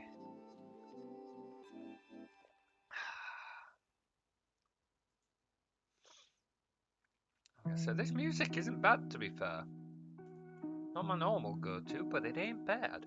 I don't know, have we got anything going on in Discord I need to be aware about? Nope, not that I can see. Okay. I am actually a little unsure what to... Well, we're gonna have to start by when it's loaded in, aren't we? So ID dictionary. The thing is with this is we're gonna have to create instances of timers, so I'm not sure if this is gonna be the right way to go about it, but let's see. Timers. And then type, we did add the type, didn't we? Yeah, there we go, Lakea timer. Okay, functions, it's nice to add more Lakea source functions in. Event type dot Lakea timer. Break it. No, I put a semicolon there, that's meant to be a colon. There we go. And then we'll go timers dot add. It's going to be Eve dot event details dot ID, and we go on to put in a new event item Eve.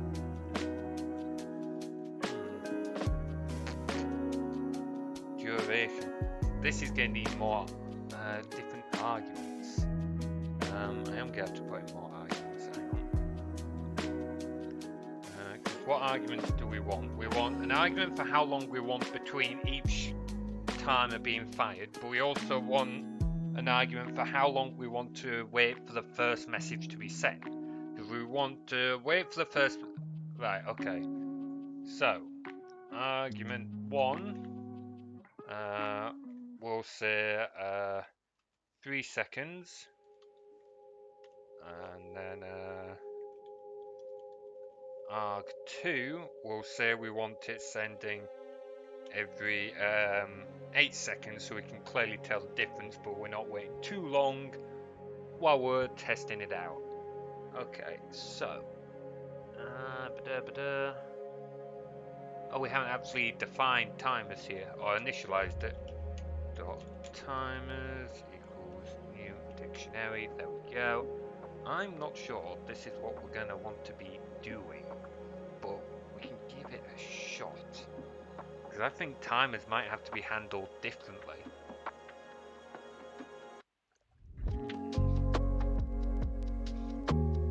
We could have... Right, okay, I think I might... Because there's a few ways we can do this. We can initialize a timer for every timer we put in, which could get out of hand quite quickly. I'm not sure if we want to do that. Or we can have one timer that's clicking through every second anyway, and then it just checks if it needs to fire another timed event item timer. Which, both of them have the downsides. The second one means we have a timer running 24/7, which might not be necessary. The first one doesn't have that timer running 24/7, but means we might end up with several timers running, and when you start adding up a lot of invokes, it can start leading to issues down the line. So, I think I'm leaning a little bit more towards the second one. If I'm honest, I think I do lean a little bit more towards the second one. Which means we will need... So if we're doing that, we're going to need to keep track of how long is left to next tick over every time the timer ticks. But then again, that means we've got that ticking every second that it's running that. That's not really going to be that much performance. Is that really... Yeah, but I'm not sure if that's anti-pattern is the thing. Because all of this is event driven. All of it, like this whole application, Lakea is an entirely event driven application. If we start running a time like that, it's ticking constantly. I suppose, well no, it'd still be event driven. So it wouldn't be anti-pattern. I'm just not sure if it's the best way. Trying to think of best ways of doing this. One way or another, we are going to have to... Wait, no, those timers are going to have to be going anyway, aren't they? We would have to have... We would end up with several timers going constantly if I went with the first one. So I think the second implementation is the better implementation to go. Because otherwise, we're going to have far more events ticking over, far more... Okay, yeah. We're going to go... In fact, no, because it doesn't work that way, doesn't it? It's not constantly ticking. It just counts down the time. I think I still lean towards the second one. It means we'll technically have events firing every second, but I don't think that's the end of the world. That's something we can work with, to be honest. Because it's not like they take up that much CPU power anyway. So... Okay, so that means we are going to need a timer class that's ticking over constantly, which is probably going to end up being part of Lakea functions. And then we will just need to check if it will run through each time we've got, and we'll just need to check, do we need to fire off any of these times? Okay. So that's how we're going to do that, which means we are probably going to need this dictionary of event items. So we're probably going to need to consider this in the event arguments. Which is yet another reason why our event arguments really needs to be a dictionary at this point. So that sooner or later I'm putting it off, I'm procrastinating doing that issue, but it's gonna have to be done. It's gonna have to become a dictionary to make this more sense, because otherwise those arguments are going to become a problem. Like a massive problem.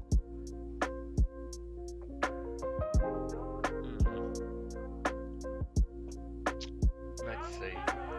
Let's just clear off this notification. Ooh, wow.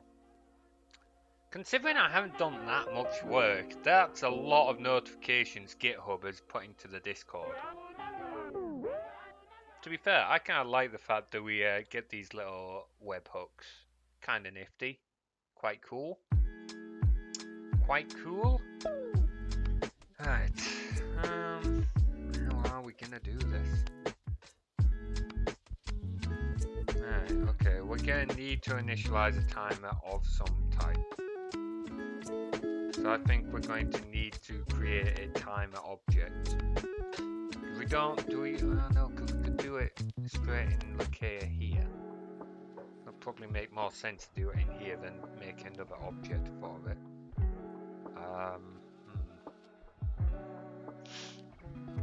Okay, right. Let's see, we'll put it down at the bottom. So, private void consistent start timer. So first thing we're going to want to do, actually we're going to call start timer, aren't we? Oh, why do you not like that? What do you mean it doesn't exist in the current content? Oh, I've put it outside the class like a moron. There we go. There we go. Now you're happy? Awesome. So yeah, we'll have to do it after we've constructed everything else. But the first thing we're going to want to do is check if we actually have timer events. If there's no timer events, there's no point in us having that ticking timer. So let's see. Right. If timers dot count is greater than 0, else we'll put a write to console, write line, just to inform the user. Okay, loser. The user of my software, they might as well be. Right, let's see. Lakea, no timer events.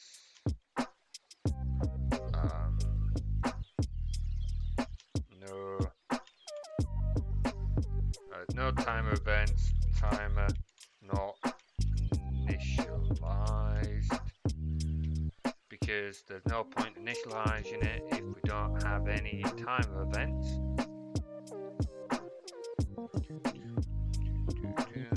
Just to check that's good print, we'll increase that to 1 for a moment, see how that looks. Oh, it didn't like that, did it? Okay, message timer. Oh, I forgot to add it to convert event. Yep. My bad. My bad. Let's see. Kiss. Lakea. Timer. Return. Event. Type. Okay, timer. There we go. That fixes that.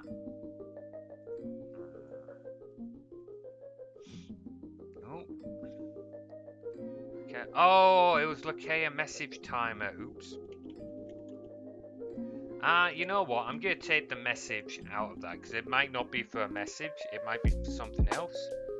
So I'm just going to call it Lakea timer. I think that's a better name for it. Which does mean we've got to... Oh wait, we only called it Lakea timer there. Awesome. Right.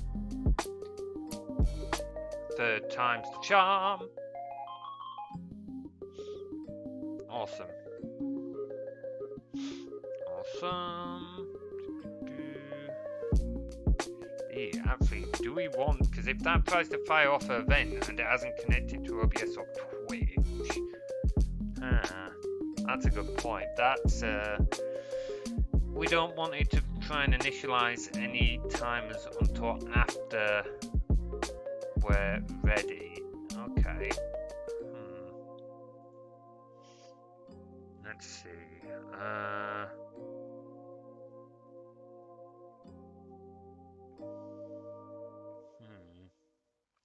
Alright, what we'll do then is we'll have 2 of these. timer start, and then Lakea timer tick, and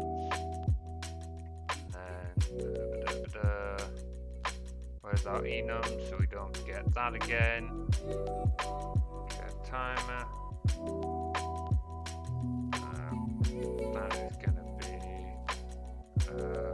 start. No. Other side. Start. And then in case.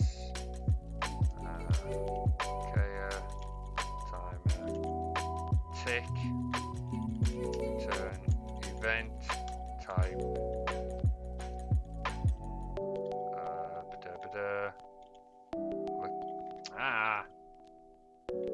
Okay, timer tick. Okay. Right. So now we got those enums. Close that out. Go back to Lakea functions. I don't want to start now. Right, okay. So we'll do that. So that's 0 before I forget. Let's see. No, if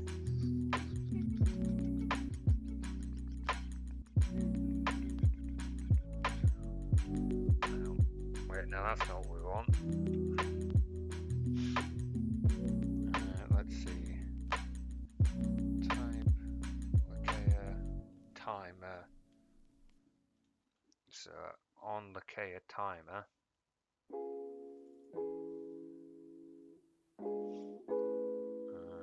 we want to return timer tick, and in case start, we want to return start, because we're only going to need to call Lakea timer start once. Realistically, we don't want to be calling that more than once. So now back in Lakea functions, in event timer tick, we don't want any events tied to Lakea timer start, not from there anyway, because that's going to be something we're going to call manually from program back here. So once we've got connected, we'll start the timer. So event handler dot new event. I'm gonna have to make a new event for that, aren't I? To start the timer. Oh well, that could be useful later on in fairness.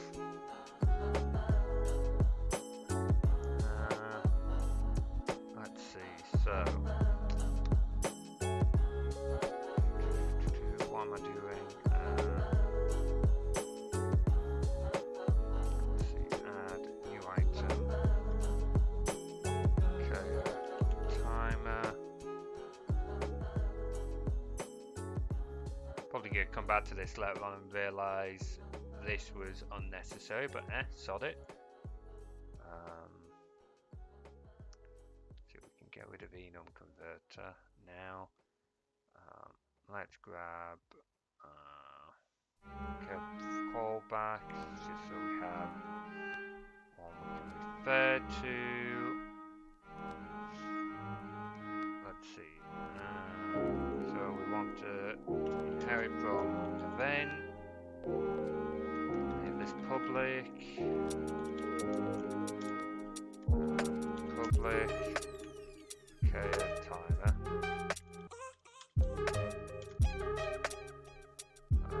What else do we want to do?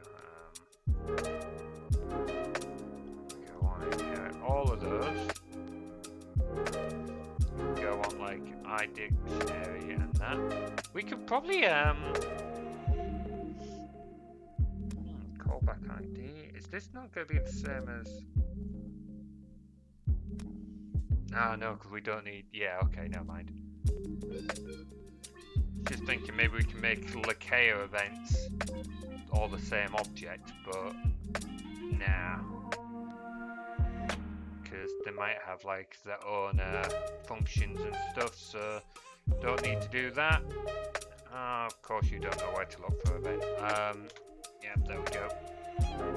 Move on. Get rid of those unused namespaces. Go. That. Go. And then we can grab these getter functions that we don't want the functions below. Post them down there. Close that. Right, back in program. So new event. New Lakea timer. We want event source. I'm getting from the wrong fucking place. There. There. There we go. That name. Dot Lakea. Event type. Lakea dot timer start. And then I wanted the new args argument, but we don't need anyhow. If we can pass in null for that.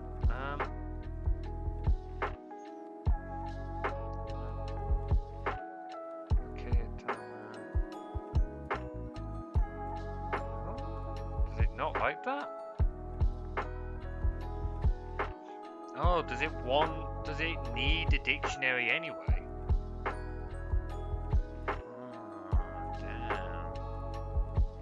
Mind you, we don't. Do we need? Yeah, we will need. Mind you, we don't need a dictionary here. We only need a string for the actual timer that we're ticking. Let's see. So we can replace this.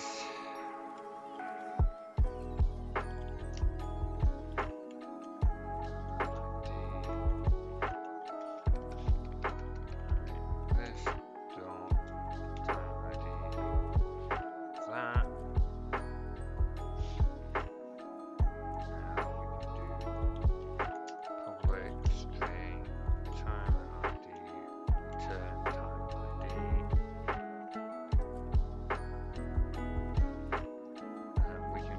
String.mc, because this one is just going to start the timer. So event input,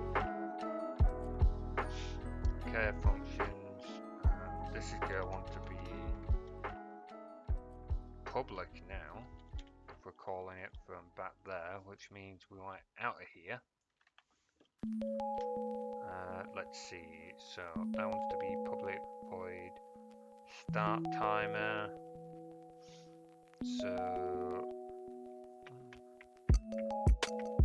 event input, okay, callback, case event event type, dot Lakea timer start, break. Event type dot Lakea timer tick. Okay, Lakea functions. Let's see. Change this to new timer start. And then below this we'll have public void new timer tick. Just realised we don't even need this string really, because it'll be checking all the events every time it ticks anyway. So we can just completely can this off. Get rid of. Oh wait, no, we won't keep callback ID. This really is just event, but with potential callback on top of it. There we go. So now if I go back in program, we can just can off string.empty. Oh, it doesn't like that. Why? Oh, because it's still... Oh, it wants callback ID. Do all of these have callback ID? Oh, wait, no, it's just because I copied... Right, okay, yeah. I got very confused for a second. Wait, we don't even need callback. This is literally just an event. We don't even need the Lakea time. We can actually completely bung this off. Oh, no, we're going to need this anyway because event is abstract. We can't initialize of type event because it's an abstract. Okay. So we're still gonna need this anyway. It's literally just gonna be event is the only difference. Alright, there we go. Program. So we've removed that. It's happy with it now. Let's see. So event input is go on Lakea.new timer start. That doesn't even need the event passing in. In fact, neither of these will need the event passing in. Lakea dot... No, I don't want Lakea callback. Lakea dot timer tick. There we go. Let's see.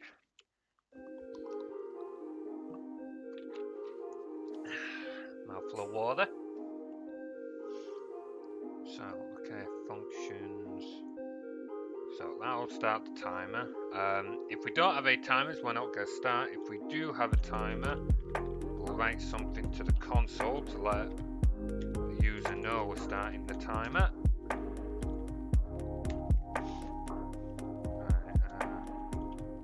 Okay, let's see.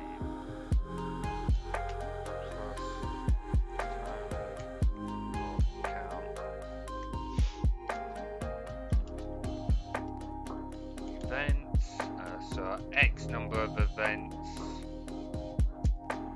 timer, initialized, but no, we've not initialized it yet, so we'll say initializing timer.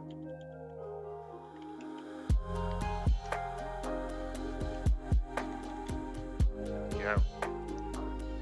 Let's see, so that should, so then we need to actually do it, so that's going to be, how do we do it? I've forgotten how we incorporate our callbacks. Is it here? No, that's just where we create them. Where were you running our callbacks?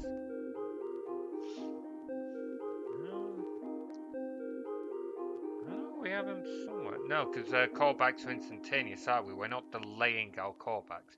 I know somewhere I have a piece of code, which is what I'm looking for. I just don't remember where it is. I think I remember. Yes, I do. Here we go. That's what I'm looking for. Right. Okay. So we can just grab that. Task.delay. That's what I was looking for. Okay. No, that's not what we wanted. Lakea functions. Right. Is going to be just 1,000. We want it to tick every second. And we can get rid of all of this. Let's see. So, continue with, what did we call it?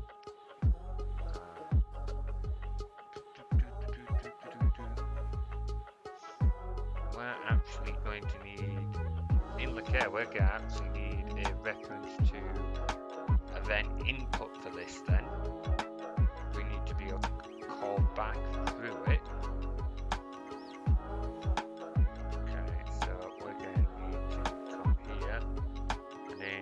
Functions, we're going to need to pass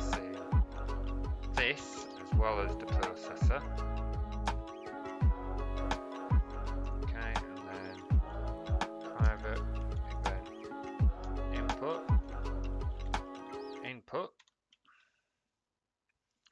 And then here we're gonna want to say event input. There we go. And this dot input equals input. Oh shit in hell, did not want to do that.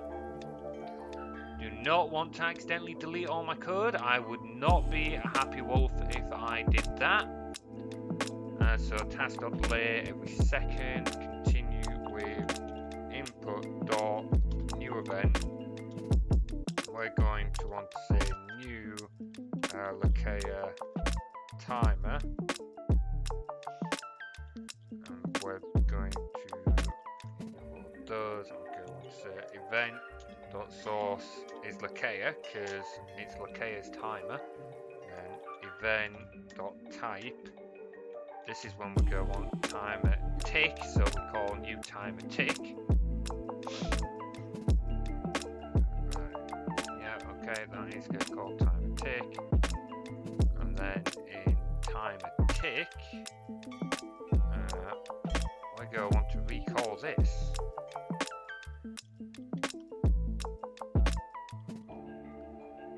Okay, so let's just do test this is working. Right line test. So if this works, we should expect to see test being printed every second.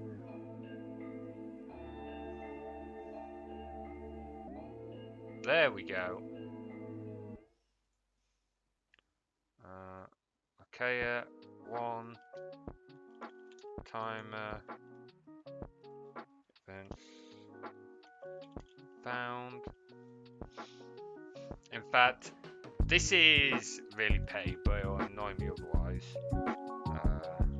If timers dot count equals 1, else, and yes, I am doing this, even though it realistically makes no difference, it will annoy me.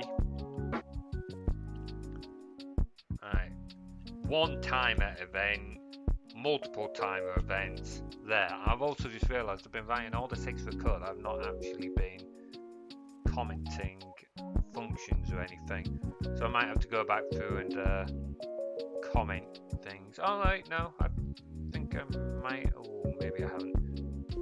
I don't know, let's count this now. Checks for checks if there are any timer events, starts internal timer. Better way of phrasing this. Starts internal 1 second ticking timer if there are any timer events.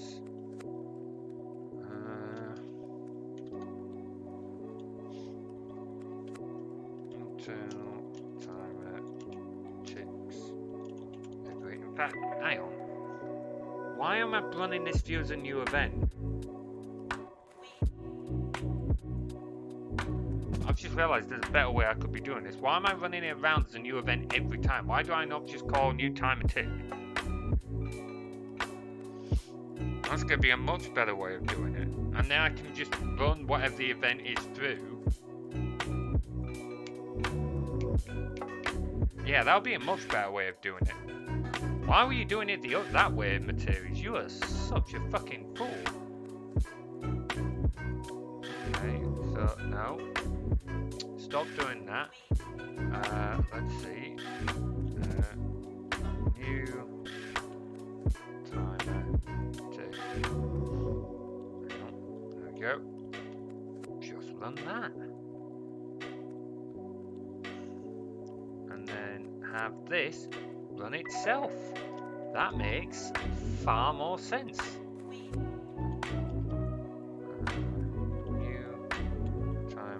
tick. Why run through everything else if it doesn't need to? Literally no reason for it to do that. Right, okay, so it's only going to do that if we have timers. In fact, we don't even need for it to wait here. We can just start new timer tick. Timer tick. So do that. Okay. Let's just write something to console, make sure this still works. How the bleeding hell did you end up outside the parentheses? Test. Right. Run you. Let's make sure that's still working. Test, test, test, test. Oh, it's still. Yeah, okay. Yeah, I think we'll still get it to delay a second, actually, just in the off chance. There we go. Just gives Lakea a chance to print the other things to console and not running straight into there if needed. Although it starts it as its last thing before it confirms it's ready. Okay, right. Okay. So that is now call itself every second, which is what we want.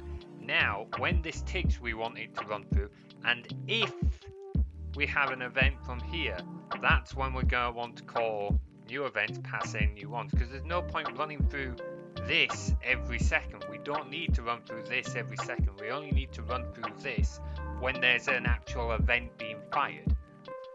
So, for each var eve in timers,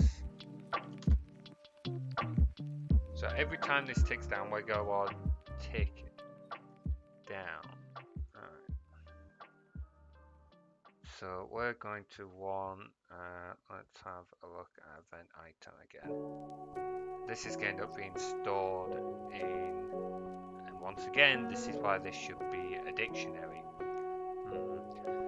Alright, we're going to take a quick break while I run to toilet, because I've been needing that for like the last half hour.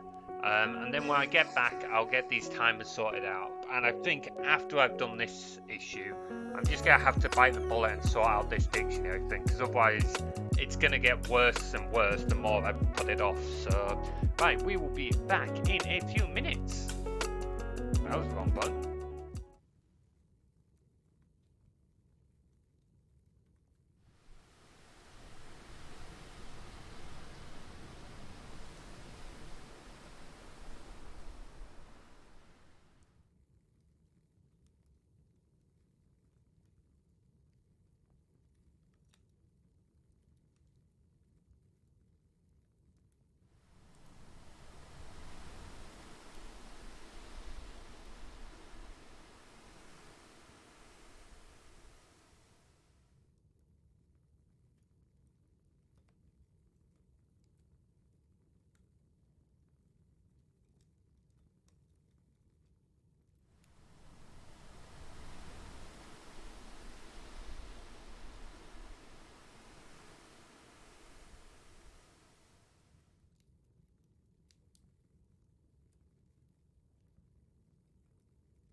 Right, I am back. I'm just finishing sorting out this copper.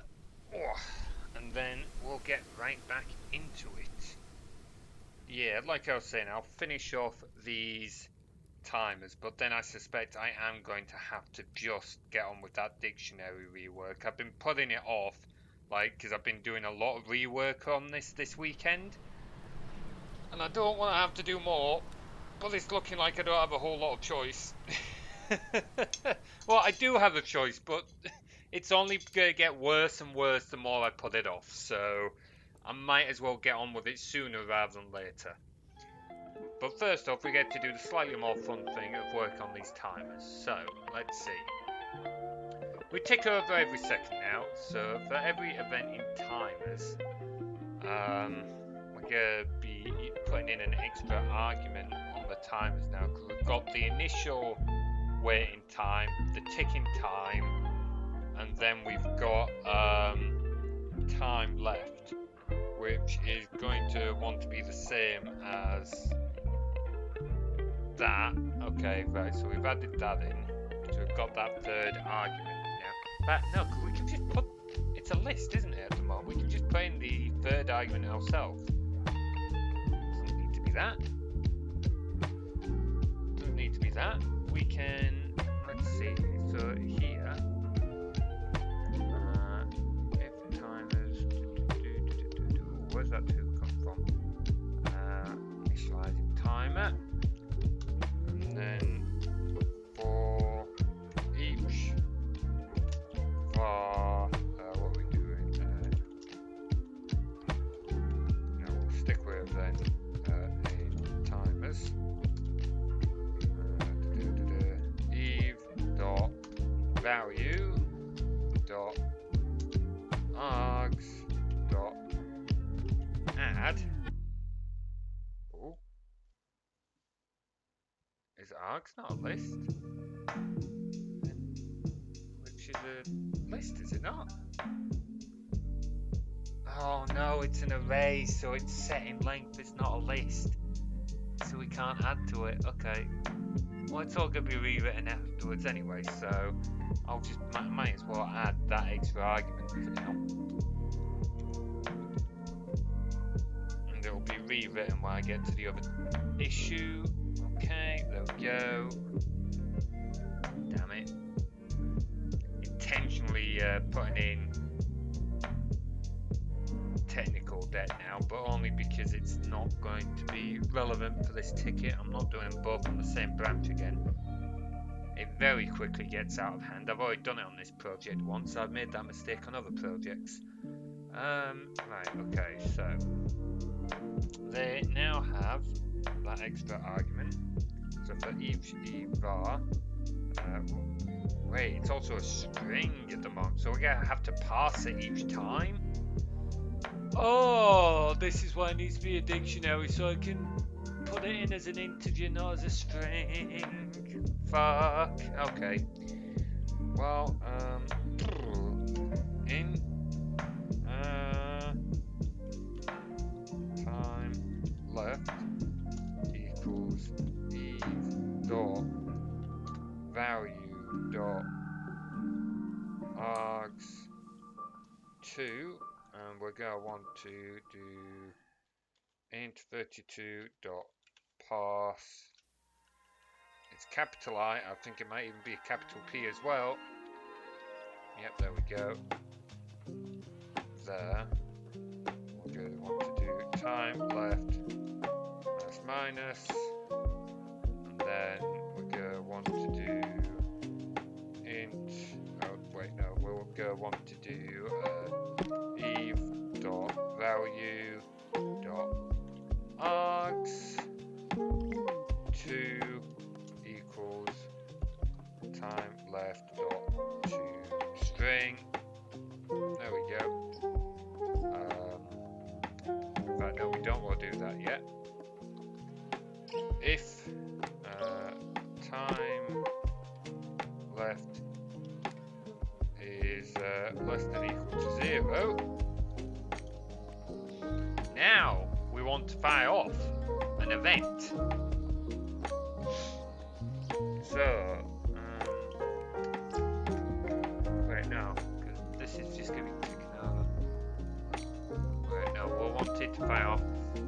be like the callbacks, won't it?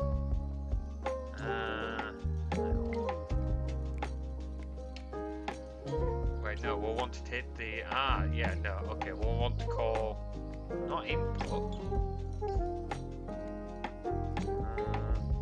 Which isn't... Which is now not used and doesn't need to be used. We can take input out. Because that's no longer needed. We're not going through the start. Okay, yeah. Okay. Where's program start again? Program.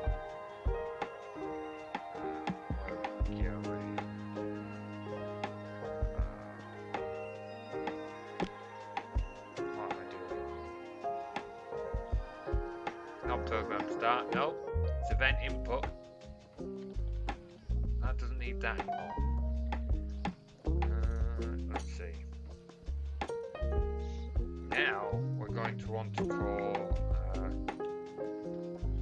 process event.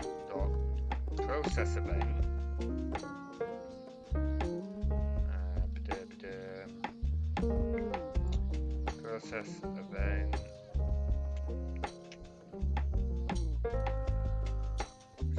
Yeah. Timer. Eve dot. Are we putting in the details.id? I want it to almost call itself in a sense, so it's going to need the ID.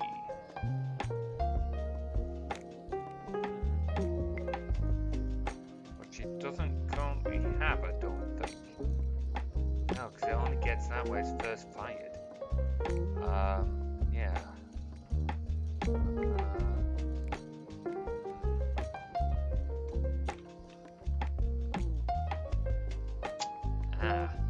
So are we going to have to pass in the ID as its own argument? Probably. Yeah, we are. Let's not have access to that at this point. Right now, it's one of these. She's not gonna have the same ID, or is it? No, it might have the same ID. Now I've confused myself over my own data structure. Damn it, materials. Okay, yeah. That is gonna have an ID. Yeah, it's gonna have the same ID actually, so we should being the key word, be able to do Eve dot value to get that, and then get the ID from that.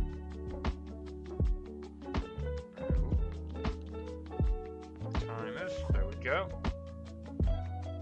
And that should pass it over into there. So what do we have it doing at the moment? This timer?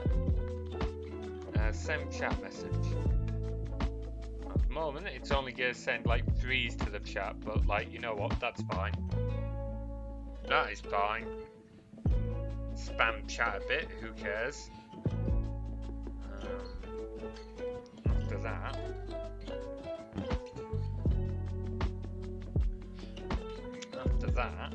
Wait, no, because at the moment it's not even waiting for its initial time. This is just sending it based on, okay. So we haven't even got it waiting on its initial timer yet. Let's get it working just as it is, and then we can add in the initial timer. Okay, so call that, and then time left. We don't actually care about time left after this, do we? We can just go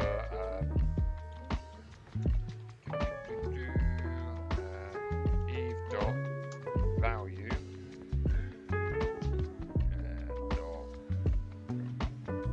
args, yeah, 2 is equal to Eve dot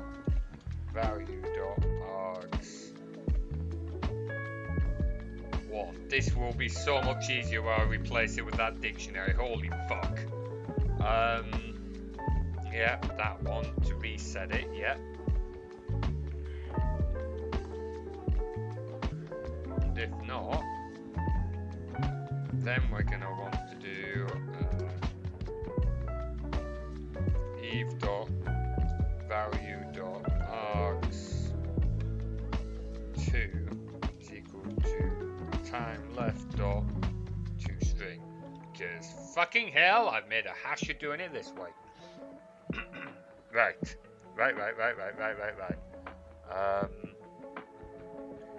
So I can put it in as arguments.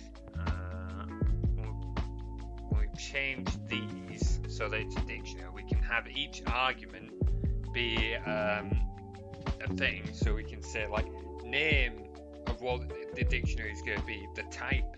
Wait, hang on. Is that going to work? Fuck. Dictionaries need set types. I might not be able to have it as an int.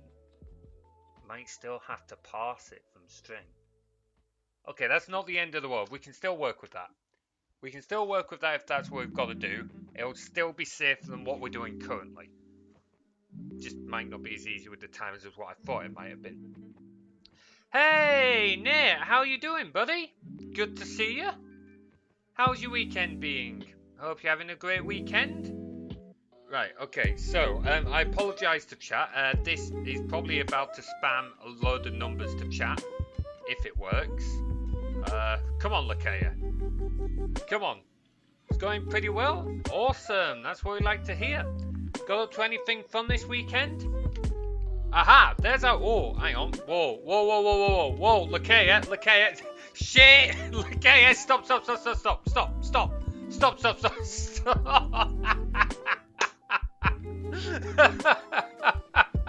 That is not what we wanted.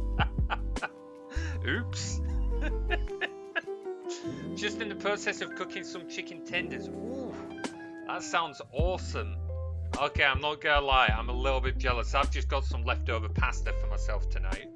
I'm trying to eat, I've got like some food that I've had in for a while and I just need to like finish it off. So that's on the menu for me tonight. Oh, kind of jealous. You having anything else with it? Or are you just sticking with the chicken tenders? Alright, let's figure out what the fuck just happened there. So she waited that initial 8 seconds, which is good. But she didn't seem to reset. She started ticking every second afterwards, which means she's not resetting properly. Why is she not resetting properly? I was playing D&D last night. Didn't end until like 2:30 AM. Slept until 2 PM today. Awesome. How did D&D go? Oh, I'm a little bit gutted. I normally play D&D on Sunday nights. Like, we're on hiatus for ages, and then we came back for a week, meant to start properly again, and then we ended up missing last week, and now we're missing this week. And it's like, we've only been back for one session. Please, can we get back into it? Oh, I've missed playing a Tabaxi Ranger that winds everyone up. Please. Chips and onion rings. Awesome. Solid choice. I say a bit of sauce with that, and that's a banging meal, that. Right, okay, so what was happening here? I might end up finishing this issue off stream, because I don't want to end up spamming chat and ruining everyone. And I do also need to get food myself, to be honest, because it's only Nate kind of mentioning food that's made me look at the time and go, oh shit, I haven't had anything for dinner. So, gonna have to do that soon. It was a Star Wars themed D&D. That sounds like a laugh, that. Were you doing it as a one-shot, or are you doing it as a longer running campaign? Let's see. Ooh, I might have buggered something up. Give me a moment. Boom, boom, boom. Let's see. Longer campaign. Nice. How long is it going to be running for, do you reckon? Are you going for a few months, or are you going for like years? To tell a long story, longer ones are so much better. Don't get me wrong, one-shots are a lot of fun. You can have a lot of fun because you can dick around. As consequences don't matter as much in a one-shot. But still, the ability to like build a whole story and develop character arcs and stuff like that just come so much better than a one-shot. To tell a long story short, last night was chaos. All the best D&D sessions are just utter chaos. They really are. Unsure on length, we've been going for a month. No, you finish when you finish. So long as you're all having fun, that's what really matters.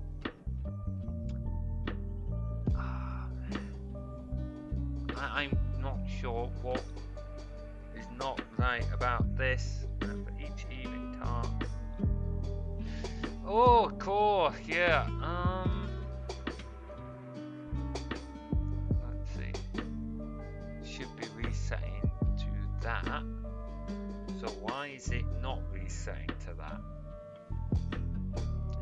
Why are we not resetting? Hang on, give me a minute to pull up my config again. Oh, hang on. No, you should still be resetting to that. Why are you not resetting? You're getting the third one there. Passing it in, subtracting. If it's less than 0, you're passing it in so that you're putting a message to chat.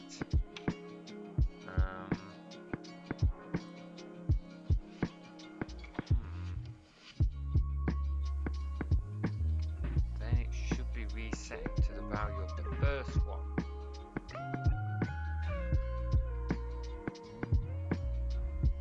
It's this reset's not happening. So let's breakpoint that. So we were going to be encountering these tanks. Imagine took a TIE fighter, cut off for half the wings, attached caterpillar tracks to the bottom. That sounds pretty dope. Almost like a really high up tank that. Our team's smallest member decided to have the big brain idea of, I'm gonna hijack it. You can imagine how well that went. I can't say some of my characters wouldn't have tried a similar thing in that position, but yes, I can fully imagine it did not go well. I imagine they managed, I'm going to guess that they managed to avoid being run over by it, but they have got themselves in a fairly sticky situation. Right, run that. Okay, let it tick down. I should probably have reset it to 5, but details. I should have had. Right, here we go. So, let's just look at event args, value args 8. Okay. So 2 is 8, that's 1. So when that moves on, it should now be 8. Okay. So, why do you spam chat? There's a scuffle in the cockpit. The tank rolled off the cliff it was on, crushed 2 stormtroopers in the process before being punted by our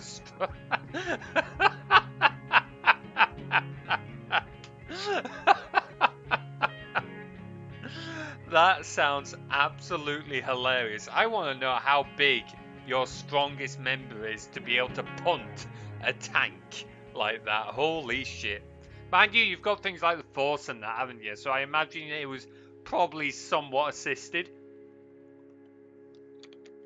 The Force, I'm guessing, is probably kind of like the Star Wars equivalent of magic in D&D. It was a large... that would make sense. Just absolutely punt into a lake. Oh, that is absolutely amazing. 2 tons. Fucking hell. That's nuts. Aha, see, now you've come straight back around. How have you entered straight back into that? You should not have been able to enter straight... How? How?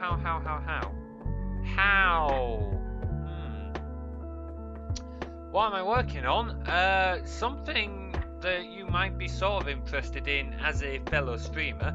I'm making a stream assistant. I've basically got fed up of having issues with things like trigger fire and bots and just external services going down or just not integrating well or anything like that. So I'm trying to condense it all into one application to basically make it work better so that it's not relying on external services. So basically it'll handle Twitch events, channel redeems, let's see, so it'll do channel redeems, bit events, anything that comes from Twitch in the end. And you can change, you'll be able to change your OBS sources, it'll integrate with another piece of software I use. But the end idea is I might have it connecting to Discord and that too. I can't really show you, if I just get rid of this, I'll show you some of the other bits working. So if I run that at the moment, we can do something like this. So it'll show a random piece of art. So for this redeem, when someone puts in that redeem, it'll display a random piece of art of a pre-selection I've given it. So it's just building in all of this functionality. So far, it'll listen for follow events from Twitch, bit events from Twitch, and channel redeems, and it can write to Twitch chat, it can change OBS scene, it can enable OBS sources, it can enable random OBS sources, and that's as far as I've got. It's all configured from XML at the moment, but in the end I might look at building a tool to help people configure this, because the whole idea is you basically, once you've configured your XML, you press start, you leave it, off you go. Lakea will do the job for you. And yes, she's called Lakea. That's what I'm calling her. Sounds very confusing to me. Don't worry about it. I work as a software developer as a day job, so this is kind of what I do. It's a, well, I say smaller scale. This has a lot of integrations they'll be working on, but yeah, this is what I do as a day job. So I don't normally do development streams. I used to do them, but I thought they could be something chill and we could have a bit of a laugh with. And to be fair, some people in chat were putting in some good ideas for what we could get Lakea to do later on, so that would be kind of nice. I'm debating when she gets to a later stage, maybe asking a few streamers if they want to give her a test run, see what they think. I don't know if it's something other streamers would be interested in, but certainly for now, at the moment, I'm keeping it all in-house because it's still very early days for it. But once she gets there, I'm always happy to. Awesome, I will let you know. I would really appreciate having a few guinea pigs to test this on. Like I said, it's still early days yet. I want to get a bit more functionality in Lakea. I need to get her to handle exceptions a little bit better, and then implement error logs. So if you do have any issues, like I can see what's been going on from the error log. But give it a couple of weeks, I might throw you a message on that one because I would definitely appreciate it. Hang on. It's all configured from XML. I haven't built the client tool yet. Okay, I'll come back. Client tool we'll have to, I'll come back to. XML is not that hard to handwrite at the moment anyway. But I will let you know, because like I said, I would definitely love to have people who would be willing to test this out for me. Right, what was I doing? Re-enable that. See what the hell's going on here. Figured I would cook something now because I'll be streaming soon. Awesome. Well, you look at streaming later on. Like I said, I'm gonna have to go soon as well because I have not eaten. I didn't realise what the time was, so I've just lost track a little bit. More Remnant 2. Awesome. Best of luck with that. Hope it goes well. If I get a chance, I'll try and drop in and say hi. I might only end up lurking if I'm still working on this in the background, but I will try and give a lurk. Always got to support our fellow streamers. Right. Let's see what is going on here, because she's waiting, as she should. She's ticking down that time, and then for some reason she's just like every time afterwards. Right, continue. Yeah, there we go. She's ticking away every second again. Right, hold up. Breakpoint. Why? How are you ticking away every second? You should not be able to tick away every second. Right. Okay, yeah. So, step over, yeah. Step into. I don't understand how you're. What? I don't even understand what you've done there. What the hell? Right. I don't get how. That is literally 8. You should not be able to.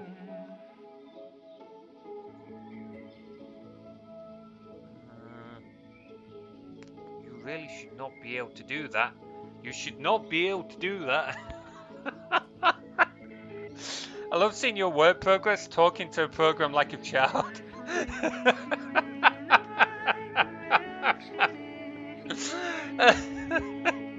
Kind of, but I end up getting a lot ruder to a program than I would be to a child. In a sense, she is kind of like my child. I'm teaching her how to do things, slowly build her up so that she can be her own independent woman, and then end up shouting at her and swearing and moaning when she gets shit wrong. Which really paints me out to be an asshole, but there we go. Oh, no biscuits for you. Hey, no. Given a bit of time, we've got a channel redeem coming up where you'll be able to just like shut her up. So there will literally be a channel redeem where you can put her in the timeout corner. If by timeout corner you mean capturing the net and hang her in the corner of the screen, maybe. But yeah, because it's meant to be pretty similar to my timeout event. Oh, I don't know if I've actually set Lakea up to do this yet. No, I haven't, so I'm going to have to add that later on. Or is that because she's paused? Hey, there we go, it's because she was paused. I thought I'd added that. Let's see. Oh, hang on, I'm just gonna... No, I broke it. Sorry, Lakea, I'll take ownership for that, because I did fuck that one up, didn't I? Where am I going? I can't even remember where that one was. Overlays. Turn the net off for a moment. Right, back in here. Batter with a stick. Oh, I would not do that. She will fight back. I will give her the tools to fight back. So an extension task I want to do, and this is not going to be done for quite some time because there's a lot of other functionality that I want building first, and I think it comes down to how much time I have. But I want to put in sort of an irritation meter where if you start to irritate her too much, so certain events will irritate her more than others. And if you start to irritate her, she'll start to like lash back out at you. Just really minor things. Like maybe if she gets annoyed with me, she can put in redeems and that herself. Or if she starts to get annoyed at users, she can just call them out in chat. But we'll see. We'll see. It was me that made Skynet. Oh, well, see, I can't speak to that.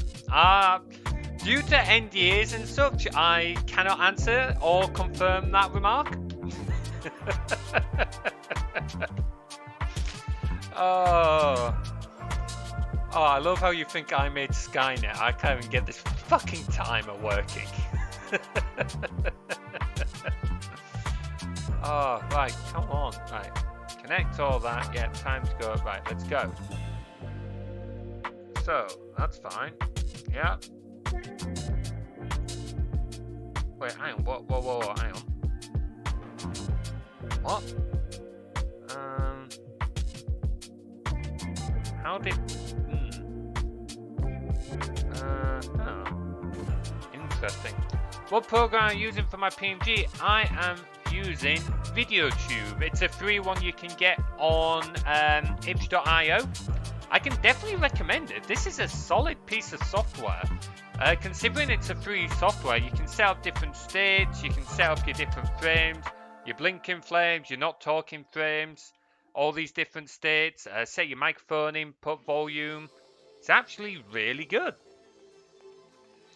You use the same one? It's a solid piece of software, isn't it? I don't plan on changing anytime soon. I like, part of me does want to get a full VTuber model at some point.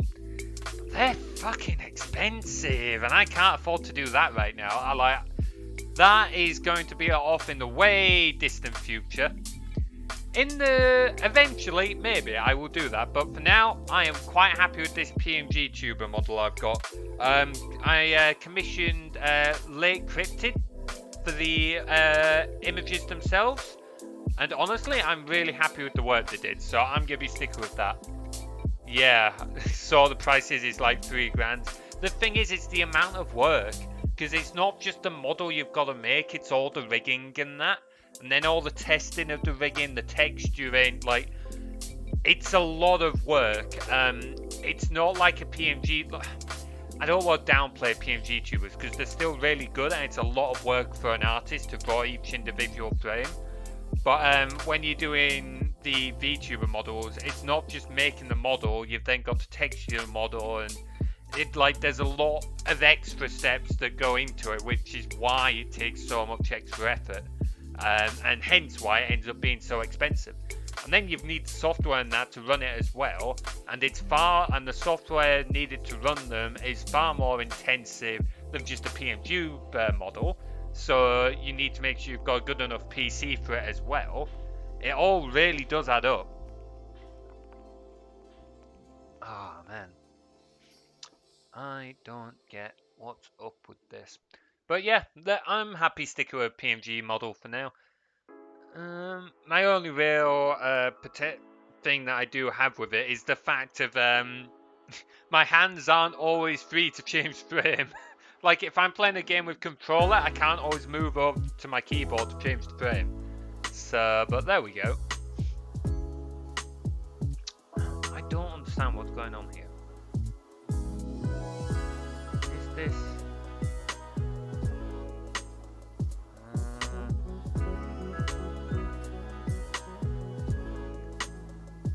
You're ticking down. Okay, that's good. You're ticking down as you should be. What's time left at? Time left at 2. Okay, yeah. Keep ticking. Keep ticking. Okay. Time left is 0. Wait, hours? Right, time left is 0. There we go. Now you should enter there.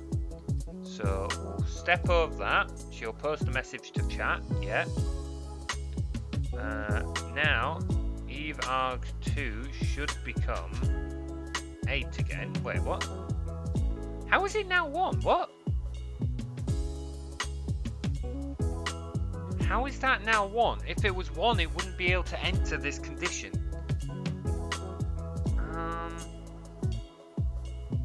How's it doing that?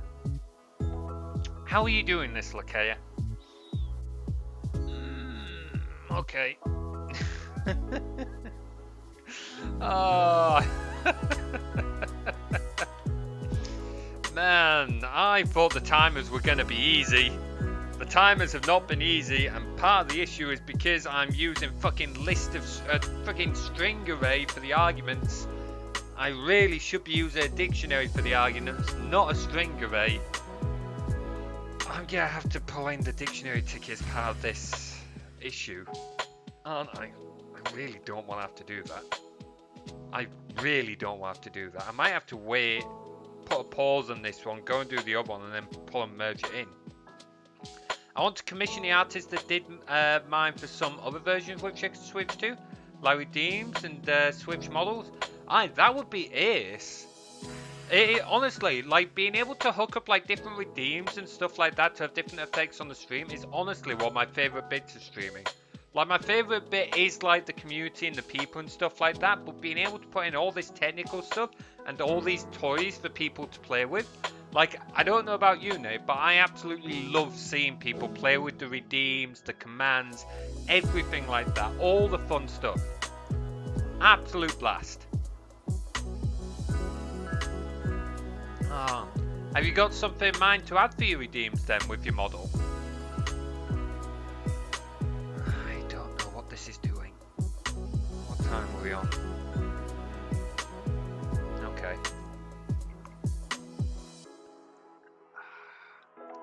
Might have to go get food and come back to this.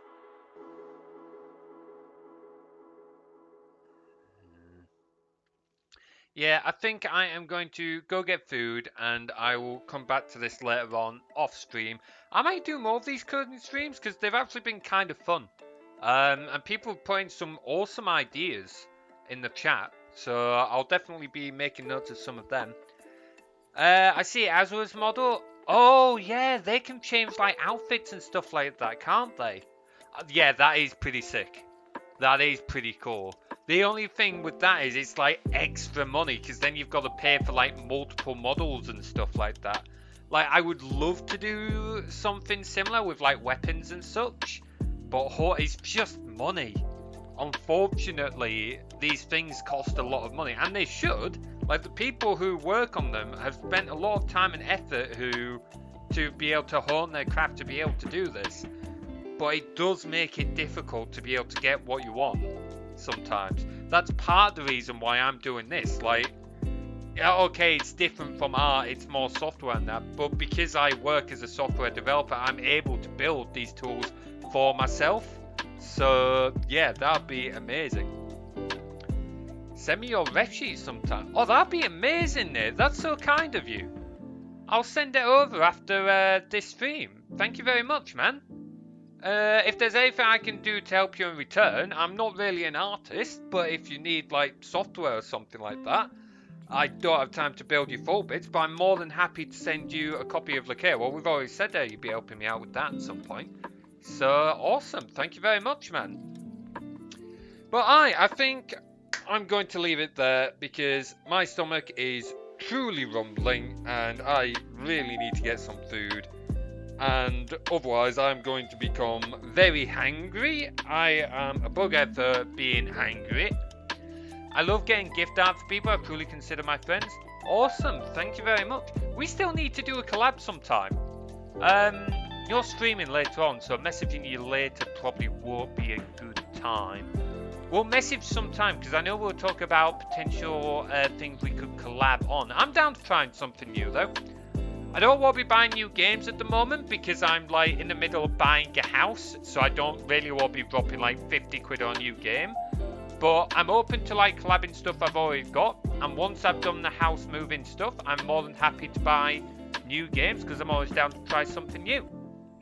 Okay guys, I'm going to leave it there for today. So if you want to join the Discord, I can't even spell Discord, there we go. Feel free to jump in the server. I put in my stream schedule for the week, of which I haven't done that for next week yet, so I'll have to do that later on. We also have stream idea channels, and we also have a chat, we have clips, so on and so on. Feel free to jump in and come hang out. Nate, I also have a self-promo channel, so feel free to post your streams in there if you want. Next week, I will be streaming more Tech It with Tim, presumably tomorrow. However, there'll be no stream Tuesday as I'm out of town with work. So there might be fewer streams next week, but hopefully the week after, I'll be back to streaming 2-3 times a week as normal. So, exclamation mark Discord to join there. Let's have a quick see to see if anyone's streaming at the moment. I can't see anyone that I'm following streaming. Let's have a quick look in the team. Shelly Fairy's on Twitch. Who's streaming? There's always people in here. Let's see. What are people streaming? What are people streaming? Someone's playing VR chat. Slushy. Let's see. Let's open that stream up. No clue who you are, but we will give you a raid, fellow team member. Right. There we go. Hang on, I'm going to stop this music so that I can, like, focus on what I'm doing. Too many things open. Wait, did I put that in the wrong? I put that in the wrong one. Bugger. What am I doing? What am I doing? I don't even know what I'm doing anymore. Raiding someone. There we go. Get your shit together. Right. Raid channel. Slushy. VRC. Oh, this is a big streamer. Okay, never mind. Start raid.